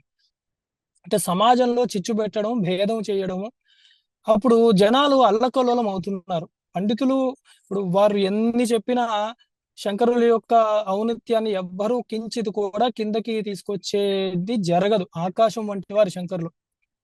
వీరు ఎన్ని వ్యాఖ్యలు చేసినా కూడా ఆ వారి యొక్క కుబుద్ధి బయటపడుతుంది తప్ప ఏమీ లేదు. కొందరు అంటూ ఉంటారు, మరి జగద్గురువులు మాట్లాడొచ్చు కదా అంటే, తుల్య నిందా స్తుతిర్మౌని అని స్థితప్రజ్ఞ అవస్థలో ఉన్న గొప్ప జగద్గురువులు వారు. వారు ధర్మాచరణం వైపు పెడతారు తప్ప వారి యొక్క సమయాన్ని అవన్నీ ఇలాంటి వాటిని పట్టించుకోరు. అయితే మనము శంకరుల కింకరులము, ఆ అనుయాయులము అయిన మనము అవి ఎలాగ ఆపాలి, జనాల్లోకి ఈ విష ప్రచారము ఎలాగా చొచ్చుకోకుండా ఉండాలి అన్న ఒక బాధ్యత మన యందు ఉంది కూడా. అందుకని మనం ఇవన్నీ చేస్తున్న చక్కటి ప్రయత్నం చాలా గొప్ప విషయం అది. రెండో ఈ పంచాయతనాలు ఇవన్నీ కూడా పురాణాల ప్రమాణంగానే ఉన్నాయి. పురాణాల్లో చెప్పబడ్డాయి. అద్వైతం అన్నది ఉపనిషత్తుల్లో చెప్పబడింది స్పష్టంగా. శివమద్వైతం చతుర్థం మన్యంతే అనే మాట మాండుక్యంలో ఉంటుంది. వారు అవి చదవరు, పట్టించుకోరు కాబట్టి వారికి అవి తెలియవు. పురాణాల్లో పంచాయతన దేవత గురించి ఉన్నాయి. ఇంకా గొప్ప విషయం చూస్తే అసలు భూమిలో మీరు ఈ భారతదేశంలో చూస్తే పంచాయతన శిలలు ఉన్నాయి. అంటే ప్రకృతికి అలా ఉన్నాయి. ప్రకృతిలో పంచాయతన శిలలు, ఈ బాణలింగాలు కానీ, శోణభద్రాలింగ శిలలు కానీ, అలాగే మనకి శాలగ్రామాలు కానీ, సువర్ణముఖివి కానీ, స్ఫటికాలు కానీ పంచాయతనలో ప్రకృతిలో ఉన్నాయి.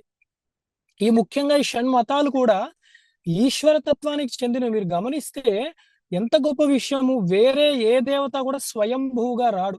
ఒక గణపతి రాగలుగుతున్నాడు. స్వయంభూ గణపతులు అనేక ఉన్నాయి అన్నమాట. మన కాణిపాకం నుంచి ప్రారంభిస్తే ఇంకా లింగాలు చెప్పక్కర్లే. శివలింగాలు, జ్యోతిర్లింగాలు, పంచారామాలు ఎన్నో ఉన్నాయి. నారాయణమూర్తి చెప్పక్కర్లే. మన వెంకటేశ్వర స్వామి దగ్గర నుంచే ఎన్నో అలాగా యోగంతో అలా వారు ఉన్నవి ఉన్నాయి. అమ్మవారి దుర్గాదేవి కింద ఉన్నారు, సూర్యనారాయణ వారి శివులు అలాంటి గొప్ప క్షేత్రాల్లో ఉన్నారు. అంటే ఈ పంచాయతనాలే సుబ్రహ్మణ్యుడు, మోపిదేవి అలాంటి వాటిల్లో. అయితే మీరు ఇక్కడ చూడాల్సింది, ఈ షణ్మతాలు శంకరులు చెప్పారా అంటే వేదమే చెప్తోంది, పురాణాలు చెప్తున్నాయి, ప్రకృతి సహజంగా ఉన్నాయి. ఈ షణ్మతాల దేవతలే స్వయంభూగా, స్వయంభూ అంటేనే వారి యొక్క ఇచ్ఛాశక్తితో, ఐశ్వర్యముతో వారు అక్కడ ప్రకటితం అవుతున్నారు. అంత స్పష్టంగా తెలుస్తుంది. కళ్ళు ఉన్నవాడు తెరిచి చూస్తే తెలిసేదే. దాన్ని పుస్తకం కూడా పట్టుకోక్కర్లేదు. ఒక 4 అడుగులు బయటకు వేస్తే స్వయంభూ క్షేత్రాలు కనపడుతున్నాయి వీళ్ళందరివి. అందుకని దానికి అసలు అది ఎవరో పెట్టారు, మళ్ళీ విద్యారణ్యులు వారు పెట్టారు అన్నది చాలా హాస్యాస్పదమైన వాక్యాలు అవి. అలాగే వాళ్ళ శిష్యులు కూడా ఎలా తయారవుతున్నారు అంటే, గుడ్డిగా మీరు వైష్ణవ ద్వేషులు ఇలా ఒక నిందని ఇంకా కొనసాగిస్తున్నారు, ఆపాదిస్తున్నారు అన్నమాట. చాలా తప్పుడు ప్రచారం అది. కొందరు అంటున్నారు, ఏమంటున్నారు వీళ్ళు అంటే, శంకరుడు వైష్ణవుడే అంటే తప్పే ఉంది, అందుకే కదా విష్ణు సహస్రనామానికి భాష్యం ఇచ్చారు అన్నారు. మంచిది, అలా అనుకోవడంలో దోషం ఏమీ లేదు. కానీ విష్ణు సహస్రనామంలో వారు దర్శించిన విష్ణువు ఎలా ఉన్నారో చూస్తే తెలుస్తుంది.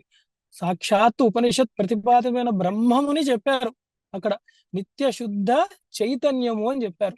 అట్లాగే వారు త్రిశక్తికి కూడా భాష్యం ఇచ్చారు, అమ్మవారికి సంబంధించింది. అది కూడా భాష్యమే కదా, అవి నామాలే కదా, ఇంకా మూలమంత్రం ఉంటుంది అమ్మవారివి. ఎంత గొప్ప విషయాలు అంటే, ఒకే దృష్టిలో చూసుకుంటూ ఉంటే వారికి నిజం అవగతం కావట్లేదు. ఇది ఏమిటి అంటే కేవలం కుళ్ళు కుతంత్రం వల్ల. కానీ మనం ఏమి చేయాలి అన్నది, శంకర సాంగత్యం అన్నది ఒకటి గట్టిగా ఇలాగే నింద నిర్మూలన, శంకర ప్రచారం చేయాలి. నా వంతు నేను శంకర సాంగత్యం అని చెప్పి ఈ బ్రహ్మాస్మి తరపున చేసే దాంట్లో వచ్చే వారం నుంచే మాధవీయ శంకర విజయాల పాఠాన్ని ప్రారంభిస్తున్నాను. అలాగే ఎక్కడ అవకాశం ఉన్నా కూడా గొప్ప వాళ్ళందరూ కూడా మనం ఆ కార్యక్రమాలు వచ్చేది కూడా మన వైశాఖ శుక్ల పంచమి నాడు శంకర జయంతి కాబట్టి, ఆ సమయానికి ప్రచారం మాధ్యమంలో ఎన్నైనా కూడా ప్రసారణ మాధ్యమంలో చక్కగా అందరూ కూడా మనం శంకరుల యొక్క తత్వాన్ని చెప్పుకుంటూ, గొప్పగా ఉండే అవకాశాన్ని కూడా మనం తెచ్చుకుంటూ జనాల్లోకి తీసుకువెళ్ళాలి.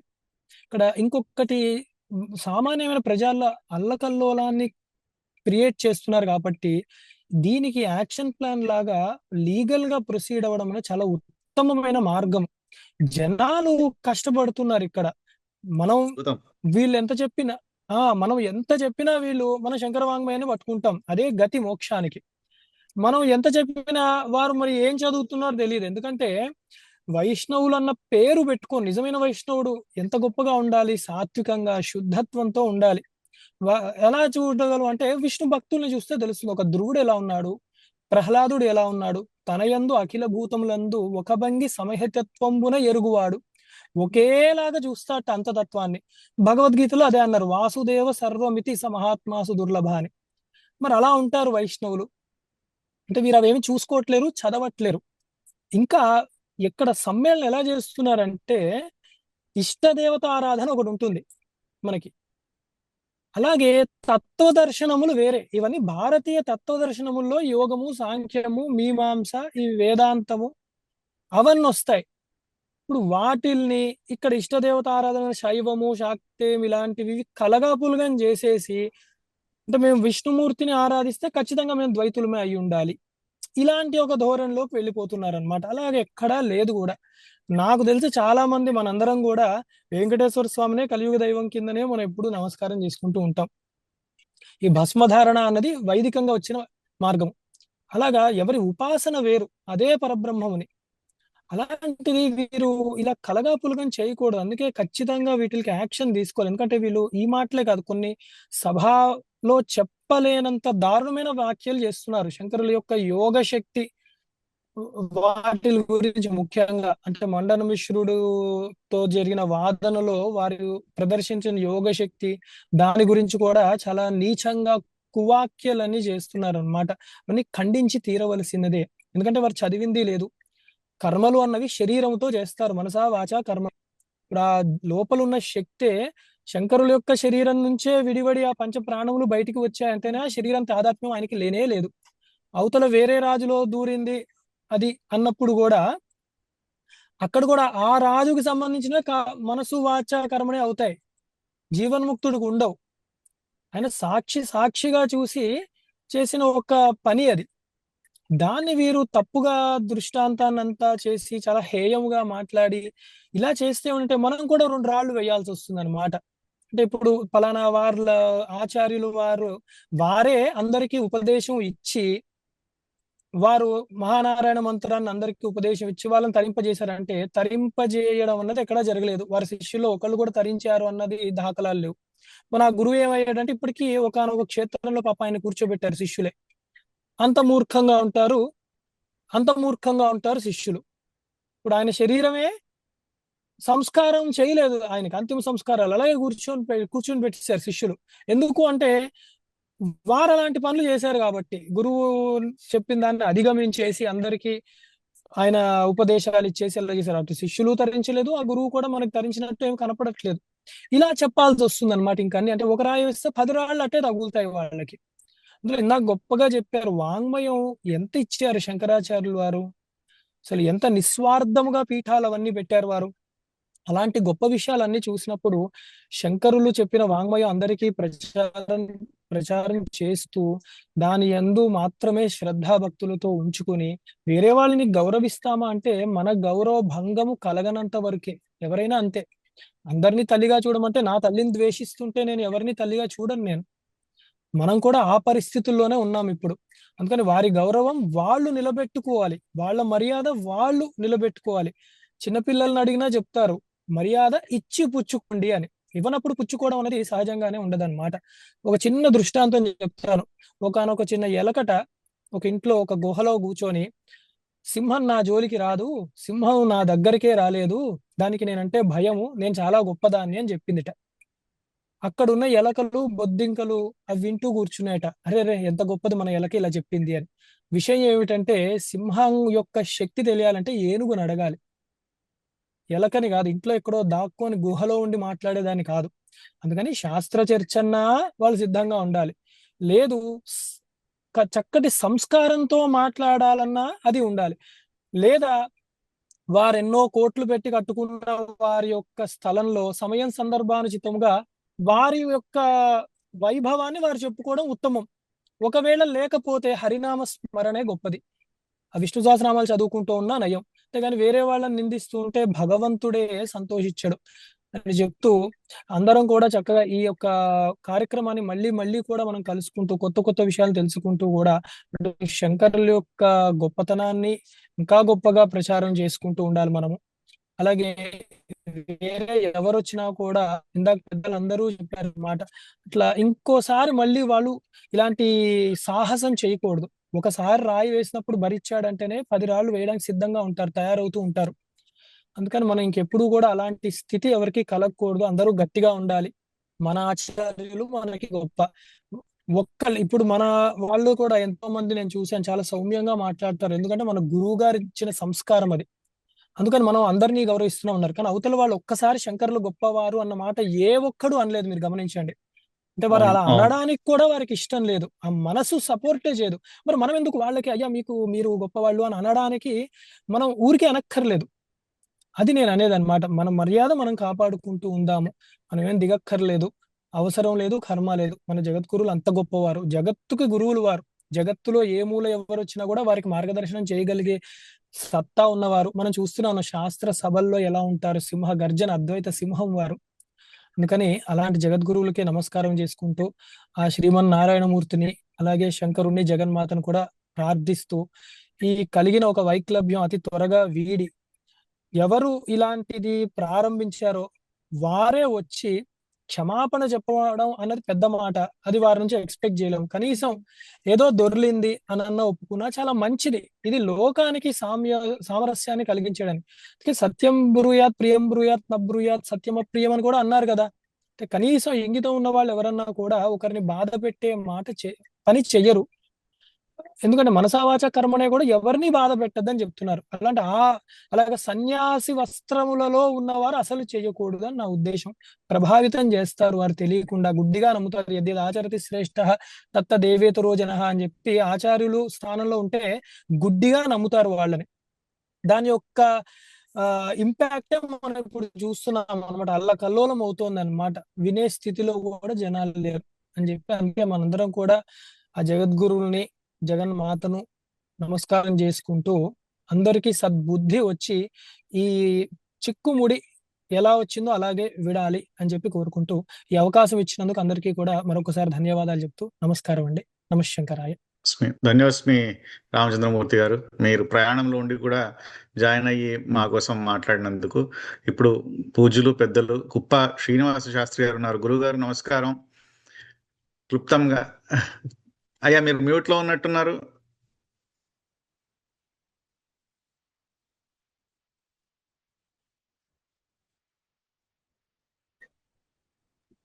అయ్యో మ్యూట్ లో ఉన్నారండి. మీరు అన్మ్యూట్ చేయండి ప్రవీణ్ గారు. మీరు unmute ఇప్పుడు చేయండి. వినిపిస్తుంది. గురుగారు నమస్కారం. క్లుప్తంగా మీ స్పందన, మీ ఖండన తెలియజేద్దామని కోరు. శృతి స్మృతి పురాణానామాలయం కరుణాలయం నమామి భగవత్పాద శంకరం లోకశంకరం. అజ్ఞాన తిమిరాంధస్య జ్ఞానాంజన శలాకయా చక్షురున్మీలితం యేన తస్మై శ్రీ గురవే నమః. ఆదిశంకరులు జగద్గురువులు, జగత్తు మొత్తానికి గురువులు. కాబట్టి ఈ షణ్మతములను స్థాపన చేశారంటే పునరుద్ధరించారు. షణ్మతములలో ఉన్నటువంటి ఒక్కొక్క మతం వాళ్ళు మేము ఇతర మతము కంటే భిన్నులము అనేటువంటి భావనలో ఉన్నటువంటి వాళ్ళని వాళ్ళ యథాతథ స్థితిని కొనసాగిస్తూ మన అందరిలో కూడా ఒక అనుస్యూతంగా, అవిచ్ఛిన్నంగా, అనాదిగా ఒక ఏకత్వం ఉన్నది. అదే అద్వైత స్థితి అనేటువంటి సిద్ధాంతాన్ని ప్రతిపాదన చేశారు. కాబట్టి శంకరులు అన్ని భావములను, అంటే వేద సమ్మతమైన భావములను ఆదరించారు. ఆదరించటమే కాకుండా పునరుద్ధరించటమే కాకుండా అందరిలోనూ, అన్ని భావములలోనూ, అన్ని మతములలోనూ ఉన్నటువంటి అంతఃసూత్రాన్ని, అంటే అద్వైత స్థితిని మళ్ళీ మనకి తెలియచేశారు. అదే అద్వైత సిద్ధాంతాన్ని పునః ప్రతిపాదించారు. ఈ అద్వైత సిద్ధాంతం అనేది వేదములు ఎంత అనాది అయినటువంటి వేదముల యొక్క పరమ తాత్పర్యము అద్వైత సిద్ధాంతము. దానిని మరలా ఆనాటి శంకరుడు అవతరించటానికి ముందు ఉన్నటువంటి పరిస్థితులలో భేదభావములు ప్రబలిపోయి అజ్ఞానము వలనో అపార్థము వలనో ప్రబలిపోయి ఎవరికి వాళ్ళు మీరు వేరు మేము వేరు అనేటువంటి భేదభావనతో కొట్టుమిట్టాడుతున్నటువంటి సందర్భములలో అందరం ఒకటే. త్వయమయిచ అన్యత్ర ఏకో విష్ణు వ్యర్థం కుప్యసి మయి అసహిష్ణు అని చెప్పని కూడా శంకరుల యొక్క బోధనలో ఉన్నది మనకి. అంటే నీవు వేరు నేను వేరు, నీవు వైష్ణవుడివి నేను శైవుణ్ణి, నేను శాక్తేయుణ్ణి అని భేదభావనలో కొట్టుమిట్టాడుతున్నప్పుడు నీలో ఉన్న విష్ణువు నాలో ఉన్న విష్ణువు. విష్ణువు అంటే మనకి చిన్నజీయర్ స్వామి వారు చెప్తున్న విష్ణువు కాదు, వ్యాపకత్వాత్ విష్ణువు. ఇక్కడ విష్ణు శబ్దానికి సర్వవ్యాపకమైన పరబ్రహ్మతత్వము అని అర్థం చేసుకోవాలి. శంకరుల యొక్క తాత్పర్యం అదే అని పెద్దలు చెప్తూ ఉంటారు. కాబట్టి నీలో నాలో సర్వత్రా ఉన్నటువంటి నిండి నిబిడీకృతమైనటువంటి యథార్థ స్వరూపమైనటువంటి పరబ్రహ్మతత్వమే ఉన్నది కనుక నన్ను చూసి నీవు ద్వేషించకు, నిన్ను చూసి నేను ద్వేషించను. అందరం కలిసి ఆనందిద్దాము. సత్తుచితో ఆనంద స్వరూపమైనటువంటి ఆ పరబ్రహ్మ యొక్క లక్షణమైనటువంటి ఆనందాన్ని అనుభవిద్దాము అని చెప్పని ఆ అందరూ ఆనందాన్ని అనుభవించటం కోసమే అద్వైత సిద్ధాంతాన్ని ప్రతిపాదన చేశారు. ద్వితీయాద్వై భయం భవతి అని కూడా ఉన్నది. ఎప్పుడైతే రెండవ వస్తువు ఉన్నదో ఆ రెండవ వస్తువు అనేప్పటికీ ఒకటి రెండు, అది ఇది కాదు ఇది అది కాదు, అన్యోన్యాభావము అంటారు తర్కశాస్త్రంలో. ఎప్పుడైతే ద్వితీయ భావన అంటే భేద భావన, ద్వితీయం ఉండొచ్చు, తృతీయం ఉండొచ్చు, సహస్రం ఉండొచ్చు, అనంతమైన సంఖ్యగా ఉండొచ్చు, కానీ భేద భావన ఉండకూడదు.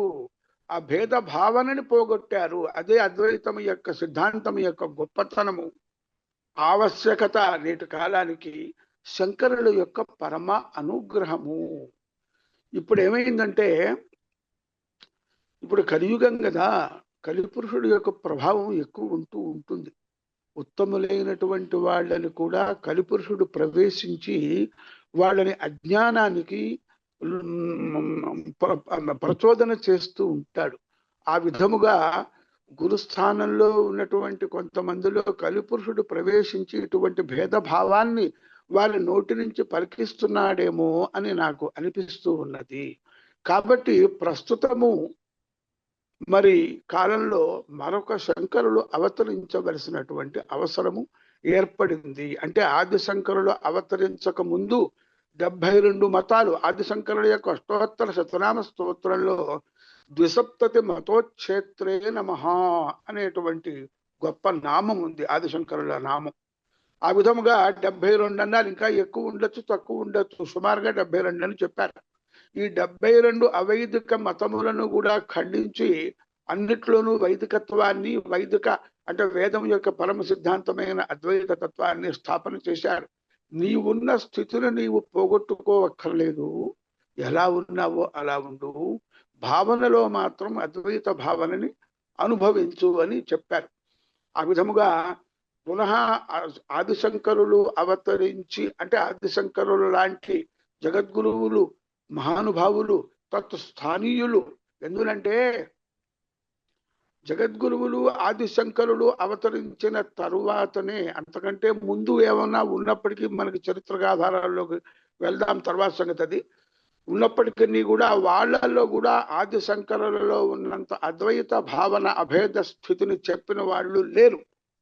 ఆదిశంకరులు మాత్రమే వారు అవతరించి పునః అటువంటి అభేద భావాన్ని, అద్వైత సిద్ధాంతాన్ని ప్రతిపాదన చేశారు. కాబట్టి ఇప్పుడు కూడా నన్ను ఆదిశంకరులు లాంటి వ్యక్తులు అవతరించే ఉన్నారు.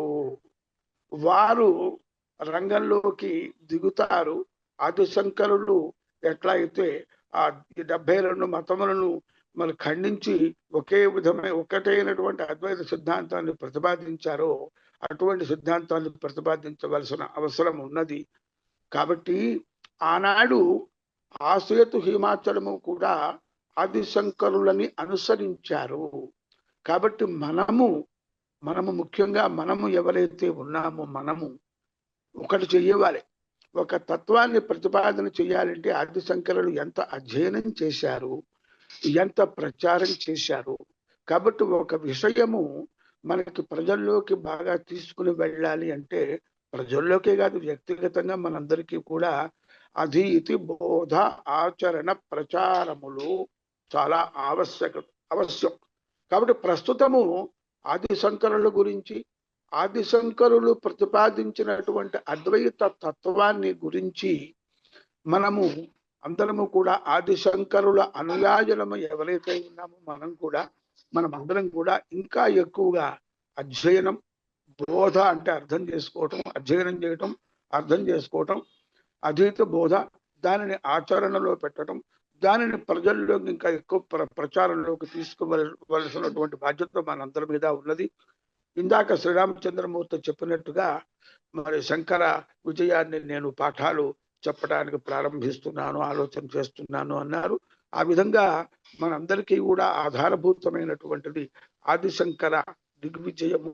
అది అధ్యయనం చేసి దానిని మూలంగా చేసుకుని ఇంకా మన జగద్గురువుల యొక్క అనుగ్రహంతో, వారి అనుమతితో, వారి ఆశీస్సులు తీసుకుని ఈ విధముగా కొంతమంది ద్వేష, క్రోధ, అసూయాది భావములతో ఎవరైతే అద్వైత సిద్ధాంతానికి తూట్లు పొడిచేటట్టుగా స్థాపితమైనటువంటి, నిత్యమైనటువంటి, నిరూపితమైనటువంటి సత్యములను అబద్ధములను ప్రచారం చేస్తున్నారో వారి భావాలను మనము మరి చక్కగా వారికి అర్థమయ్యే రీతిలో, మనం అర్థమయ్యే రీతిలో, ప్రజలందరికీ అర్థమయ్యే రీతిలో పైనుంచి కింద వరకు కూడా మరి మనము వాళ్ళందరికీ కూడా అర్థమయ్యే రీతిలో తెలియచెప్పవలసినటువంటి బాధ్యత మనకున్నది.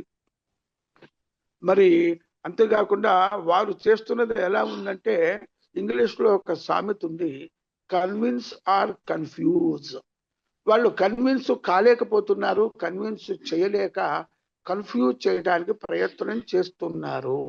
వాళ్ళది చిన్న గీత, పక్కన పెద్ద గీత ఉన్నది. ఆ పెద్ద గీతను చూసి చిన్న గీత బాధపడుతున్నది, ద్వేషంతో, అసూయతో, అజ్ఞానంతో, మరి అటువంటి సంస్కారము లేకపోవటం వల్ల. అందువల్ల ఆ చిన్న గీత ఏమి చేస్తున్నది అంటే, ఆ చిన్న గీత తను పెద్ద గీత కావటానికి ఏ పెద్ద గీతనైతే చూసి బాధపడుతున్నదో ఆ పెద్ద గీత కంటే తను ఇంకా పెద్ద గీతగా కావాలని ప్రయత్నం చేయలేకపోవటం వల్ల పెద్ద గీతని చెరిపేయాలని ప్రయత్నం చేస్తూ ఉన్నది. ఆ పెద్ద గీతని చిన్న గీత, తనకంటే చిన్న గీత తన యొక్క శక్తియుక్తులతోనో, దుష్టశక్తుల యొక్క ప్రభావంతోనో, మద్దతుతోనో పెద్ద గీతని తనకంటే చిన్న గీతగా తాత్కాలికంగా చేయగలిగినా ఇది ఎప్పుడూ చిన్న గీతగానే మిగులుతుంది. అది పెద్ద గీత ఎప్పటికీ కాలేదు. కాబట్టి చిన్న గీత ఏదైతే ఉందో అది తాను పెద్ద గీతగా కావటానికి ఆ పెద్ద గీతను చూసి ఆ పెద్ద గీత ఎలా పెద్ద గీత అయిందో అలా ప్రయత్నం చేస్తేనే చిన్న గీత పెద్ద గీత అవుతుంది. అప్పుడే దానికి సార్థకత్వం అవుతుంది. అంతే తప్ప పెద్ద గీతని తగ్గించడానికి ప్రయత్నం చేస్తే చిన్న గీత ఎప్పటికీ పెద్ద గీత కాలేదు. అది ప్రస్తుతం జరుగుతున్న పరిస్థితి. మనందరి యొక్క కర్తవ్యం కనిపిస్తున్నది ఏంటంటే, వాళ్ళు కన్విన్స్ చేయలేక కన్ఫ్యూజ్ చేస్తున్నారు. మనం కన్ఫ్యూజ్ అయిన వాళ్ళందరినీ కూడా కన్విన్స్ చేయాలి. దానికి మనకి వెనకాల ఫీడ్బ్యాక్ బాగా ఉండాలి, దైవ బలం ఉండాలి, జగద్గురువుల యొక్క ఆశీస్సులు ఉండాలి.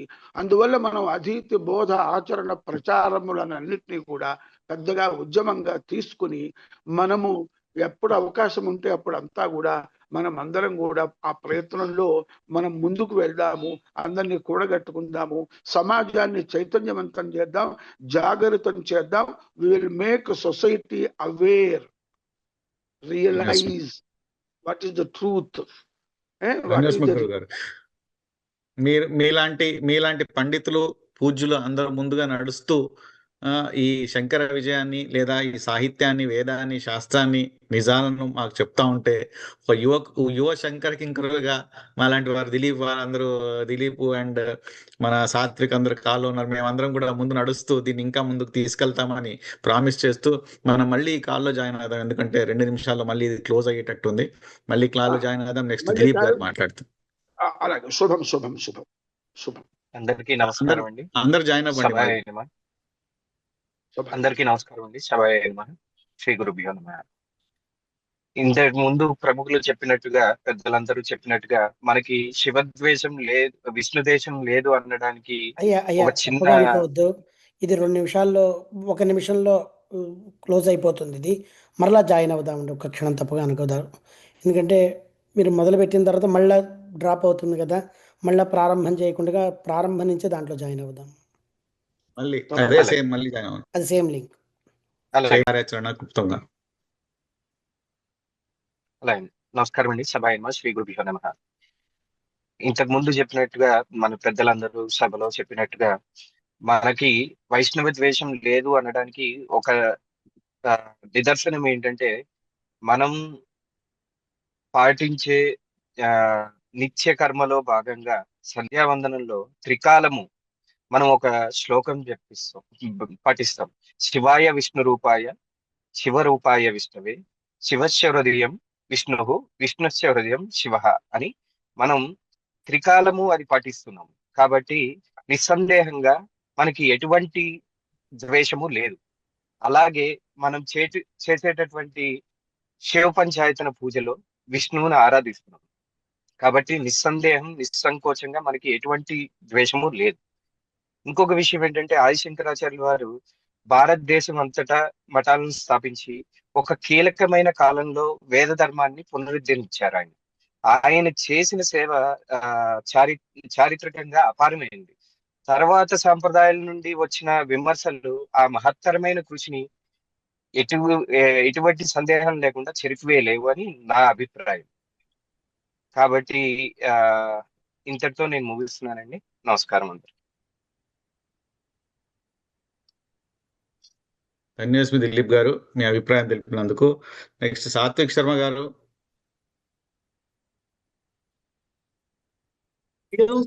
అన్నయ్య నమస్కారం. నమస్కారం. ఆకాశాత్ విదితం యథా గచ్చతి సాగరం సర్వదేవ నమస్కార కేశవం ప్రతిగచ్చతి. సంధ్యాదన మంత్రం ఇది. ఏ దేవుడికి నమస్కారం చేసినా కేశవానికి వెళ్ళిపోతుంది. అట్లనే సనాతన ధర్మంలో మనం ఏ గురువుకి నమస్కారం చేసినా అది శంకరులకు మాత్రమే వెళ్తుంది. అది నేను చిన్నజీర స్వామికి చేయవచ్చు, లేదా నేను శృంగేరి గురువులకు చేయవచ్చు, ఇంకెవరికైనా చేయవచ్చు. ఎందుకు అంటే నీకు ఇవాళ ధర్మం ఉన్నది అంటే దానికి కారణం శంకరులు. మొదటి విషయం. రెండో విషయము, ఒక 100 మంది చిన్నజీయర్లు, ఒక 1000 మంది గోవిందానందలు, ఇంకొక 1,00,000 మంది ఇంకొకడన్నా కానివ్వండి వచ్చిన ఈ ధర్మానికి ఏం కాదు. అయితే సమస్య ఎక్కడ వస్తుంది మనకు? మన పీఠానికి ఏం కాదు, గురు పరంపరకి ఏం కాదు. ఆ అధ్యాపనములు, ఆ చంద్రమౌళీశ్వర ఆరాధన, ఆ శారదార్చన, వాటికి ఏం లోపం లేదు. అట్లా నిరంతరాయంగా జరుగుతుంది. కాలంతో కూడా నాకు సంబంధం లేదు. మరి ఎక్కడ సమస్య అంటే, కేవలము గురువులను ఆశ్రయించున్నటువంటి భక్తులకు ఇదేదో జరుగుతున్నది, మన గురువు గారిని ఎవరో ఏదో అంటున్నారు అనేటువంటి ఒక శిష్యునికి గురువు పట్ల ఉన్నటువంటి ఆ భయము, నాకు మా పీఠమును వీడు ఎవడో ఏమో అంటున్నాడు, నా గురువుల గురించి వీడు ఎవడో మాట్లాడుతున్నాడు అన్న ఆవేదన తప్ప ఏం లేదు. సమాజంలో ఒక అల్లకల్లోలాన్ని తీసుకురావడం. దీనికి మనం ఎట్లా జవాబు చెప్తాము అంటే, ఒక్కటే నిమిషంలో ఒక చిన్న కథ. అయితే మన రామబాణం వేస్తారట, చాలా మంది బాణం వేగానికే చనిపోయినారు. అయితే వాళ్ళంతా మళ్ళీ పుట్టి శంకరుల కాలంలో శంకరులను చూసి చనిపోయినారు. ఇదే కథ మళ్ళీ అర్జునుని కాలంలో అయింది. అర్జునుని బాణానికి కూడా కొంతమంది బాణ వేగానికి చచ్చిపోయినారు. వాళ్ళంతా ఇప్పుడు మనకి కనిపిస్తున్నారు. ఇప్పుడు మరి వాళ్ళందరికీ పరిష్కారం ఏందన్నా అంటే, ఏం లేదన్నా, శంకరుల యొక్క తత్వాన్ని, శంకరుల చరిత్రను గ్రామ గ్రామాన మనం ప్రచారం చేయాలి. అది ఒక్కటే దానికి యొక్క వెలుగుడు. రామానుజాచార్యులు లేకపోతే ఇతర మతాచార్యులు ఏం చేసారు అంటే, వారు కూడా వారి ఆ క్షణానికి కావాల్సినటువంటి సనాతన ధర్మోద్ధరణను వాళ్ళు చేశారు. దాన్ని మనం ఎవరో కాల్స్తలేము. ఇప్పుడు ఇదే చిన్న జయంగారులు, ఇదే వేరే ఏ మఠాధిపతులైనా, ఏ పీఠాధిపతులు వచ్చినా నకర్మణ చెప్పవలసిందే, ప్రవర చెప్పవలసిందే, వారికి సాష్టాంగం చెప్పవలసిందే. అది మన సంస్కారం. కాకుంటే ఈ మాటలు అన్నప్పుడు వాళ్ళ మీద ఉన్నటువంటి ఆ ఎతికి మనం ఇచ్చేటువంటి గౌరవం తగ్గుతుంది. అది వాళ్ళు కాపాడుకుంటే మంచిగా ఉంటది. ఇక దీనికి వాళ్ళు జినజీయంగారులు క్షమాపణ చెప్పాలి అనేటువంటి గొప్ప మంచి అద్భుతమైనటువంటి పరిష్కారం. కాకపోతే నేను ప్రధానంగా పర్సనల్ గా అది జరుగుతుంది అని విశ్వసించను. ఎందుకంటే అంత సంస్కారం ఉన్నటువంటి వాళ్ళైతే అసలు ఈ వ్యాఖ్యలే చేయరు కదా. ఒక తప్పు మాట మాట్లాడినా తప్పైంది అని ఒప్పుకునేటువంటి ఒక ఉదాత్తత ఉంటే వాడు అసలు తప్పే మాట్లాడాడు మొట్టమొదలు. కనుక ఇది మనము కొంచెం దృష్టిలో పెట్టుకొని ఇప్పుడు ఒక విషమ పాము, ఆ విషమ పాముని మనం విరుగుడు చేసుకో, ఆ విషమ పాముని మనం చంపితే తప్ప అది సావదు. మనమే విరుగుడు సిద్ధంగా పెట్టుకొని దాన్ని మనం ఎప్పటికప్పుడు పానం చేస్తుంటే మనకి అది సులభంగా ఉంటది. కనుక శంకర తత్వ ప్రచారం ఎంత జరుగుతే, ఆదిశంకరుల చరిత్ర ఎంత ప్రామాణికంగా మన సమాజంలోకి తీసుకువెళ్ళగలిగితే అంత మనకు సులభము సుఖమైనటువంటి ఉపాయం. ఇలా ఆఖరిగా ఒక్క విషయం చెప్పి ముగించుకునేది ఏంటంటే, ప్రతి ఒక్కరు అంటే నాకు మాట్లాడ వస్తుంది, నాకు మాట్లాడరాదు, నాకు చాతనైతుంది, నాకు చాత కాదు, సంధ్యావందనం చేసే ప్రతివాడు, సూర్యునికి నమస్కారం చేసే ప్రతివాడు, వాడు స్మార్తుడైనా వైదికుడైనా దీంట్లో కూడా అనేకమైన భాగాలు ఉన్నాయి. ఎవడైనా సరే వాడు హిందూ అయినంత మాత్రము చేత శంకరుల చరిత్రను వాడు చదవాలి. వాని కళ్ళ ముందు ఉన్న ముగ్గురికి శంకరుల చరిత్ర చెప్పాలి, అంతే చాలు. ఇది చేస్తే ఇంకా 100 సంవత్సరాలు కాదు 1000 సంవత్సరాలైనా అవుతుంది. ఇక్కడ ఎందుకు శంకరుని మీద ఇంత ద్వేష? నాకు మొన్న ఒక పెద్ద మనిషితో చెప్తున్నారు, అరే శంకరులు ఎంతకాలం బతికినారు అని నన్ను అడిగినారు. 32 సంవత్సరాలు సశరీరంలో ఉన్నారు, తర్వాత పరంపరానుగతముగా మనకు కనిపిస్తున్నారు అని చెప్పినారు. కాదురా 33 ఏళ్ళ శంకరుని చూసిన చిత్రపటాన్ని అన్నారు. చూడలేదు గురుగారు అన్న. అంగో మీ గురువు గారిని చూడపోరా విధుశంకర భారతీ స్వామి వారిని అన్నారు. అది 33 సంవత్సరాల ఆదిశంకరుల యొక్క స్వరూపం అది. ఇట్లా ఈ అంత గొప్ప పరంపర మనకు ఉన్నది. అహం బ్రహ్మాస్మి వంటి సంస్థలు మన వెన్నంటే ఉన్నాయి.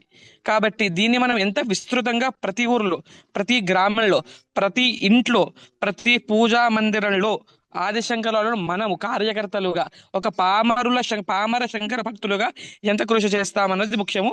ఇక నుంచి దాన్ని తీవ్రంగా చేయాలి, ఉద్రిక్తంగా చేయాలి దాన్ని అనేటువంటిది మన చిన్నజీయం గారు మనకు చేసినటువంటి ఒక ప్రబోధ. అరే మీరు చేస్తున్న సేవ సరిపోతలేదు, ఇంకెక్కువ సేవ చేసి ఉంటారు అని చెప్పి మనకు స్ఫూర్తినిచ్చినట్టుగా నాకు అనిపించింది. వారికి క్లారిటీ ఉన్నది, వారు ఏం మాట్లాడినరు. ఆ 4 ఆమ్నాయ పీఠాలు ఉన్నాయి, 4 దిక్కులనే ఉన్నాయి. నేనైనా కన్ఫ్యూజ్ అవుతా, ఉత్తరాన ఏంది పశ్చిమాన ఏంది అని. వారికి పక్కా క్లారిటీ ఉన్నది, ఉత్తరాన ఇది, పశ్చిమాన ఇది, దక్షిణాన శృంగేరి అని. అది నాకు చాలా సంతోషం అనిపించింది. సరే వారు అన్న మాట ఏది ఖండనీయం అంటే విద్యారణ్య స్వామి వారు. ఎందుకు అంటే ఇప్పటిక గురువు గారు చెప్పారు పెద్ద గీత చిన్న గీత అని, అంతే. అది ద్వారా మనం ఏం మార్చలేం కనుక వారికి క్లారిటీ ఉన్నది. ఆ క్లారిటీ మనం కూడా తెచ్చుకొని ఆ క్లారిటీ ప్రకారం ముందుకు వెళ్తూ ఎవరికి ఎంత గౌరవం ఇవ్వాలో అంత గౌరవం ఇచ్చి, రియల్ ఎస్టేట్ దంతా ఎవరు చేస్తున్నారు, సాధన ఎవరు చేస్తున్నారో మనం తెలుసుకొని వారిని ఆశ్రయించి ధర్మాన్ని ముందుకు తీసుకు వెళ్ళాలి, అంతే. చిన్నవాడివైనా చాలా కరాఖండిగా చాలా గట్టిగా చెప్పావు సాత్విక్. ఇందుకే నేను చెప్పింది, పెద్దవారు కుప్ప శ్రీనివాస శాస్త్రి లాంటి గురువు గారు ముందుండి వేదము విద్య నడుపుతా ఉంటే మనలాంటి వారు వెనుకుండి భోగిల్లాగా దాన్ని ఈ శంకర ప్రచారం అనే రైలుని ఇంకా ఫాస్ట్ గా జెట్ స్పీడ్ గా ముందు తీసుకెళ్లాలని కోరుతూ, అయ్యా ఇంకెవరున్నారు? గౌరీ భట్ల సోమనాథ్ శర్మ గారు మరియు శరత్ చంద్ర గారు ఇద్దరు ఇంకా ఉన్నారు. వీరు మాట్లాడితే మనము ఈ చివరి అంకం నేను ముగింపు ఇస్తాను. గౌరీ భట్ల సోమనాథ్ శర్మ గారు, అయ్యా నమస్తే భాయ్. క్లుప్తంగా మీ స్పందన. అందరికీ నమస్కారం. నాకు కూడా ఛాన్స్ ఇవ్వాలి. అయ్యా తర్వాత వారిద్దరు కూడా మాట్లాడిన తర్వాత నాకు కూడా కొంచెం ఒక 2 నిమిషాలు ఛాన్స్ ఇవ్వండి. అయ్యా తప్పకుండా గురుగారు. తర్వాత గౌరీ భట్ల వారికి ఆహ్వానం. చెప్పండి. నమస్కారం. ఏమిటంటే ఇప్పుడు చెప్పవలసినటువంటి శాస్త్రాంశాలు, దానికి సంబంధించినటువంటి ప్రామాణికాంశాలు అందరూ గురువుగారు మీరు చెప్పారు, అందరూ చెప్పారు, అందరూ పెద్దలు అందరూ చెప్పుకుంటూ వచ్చారు.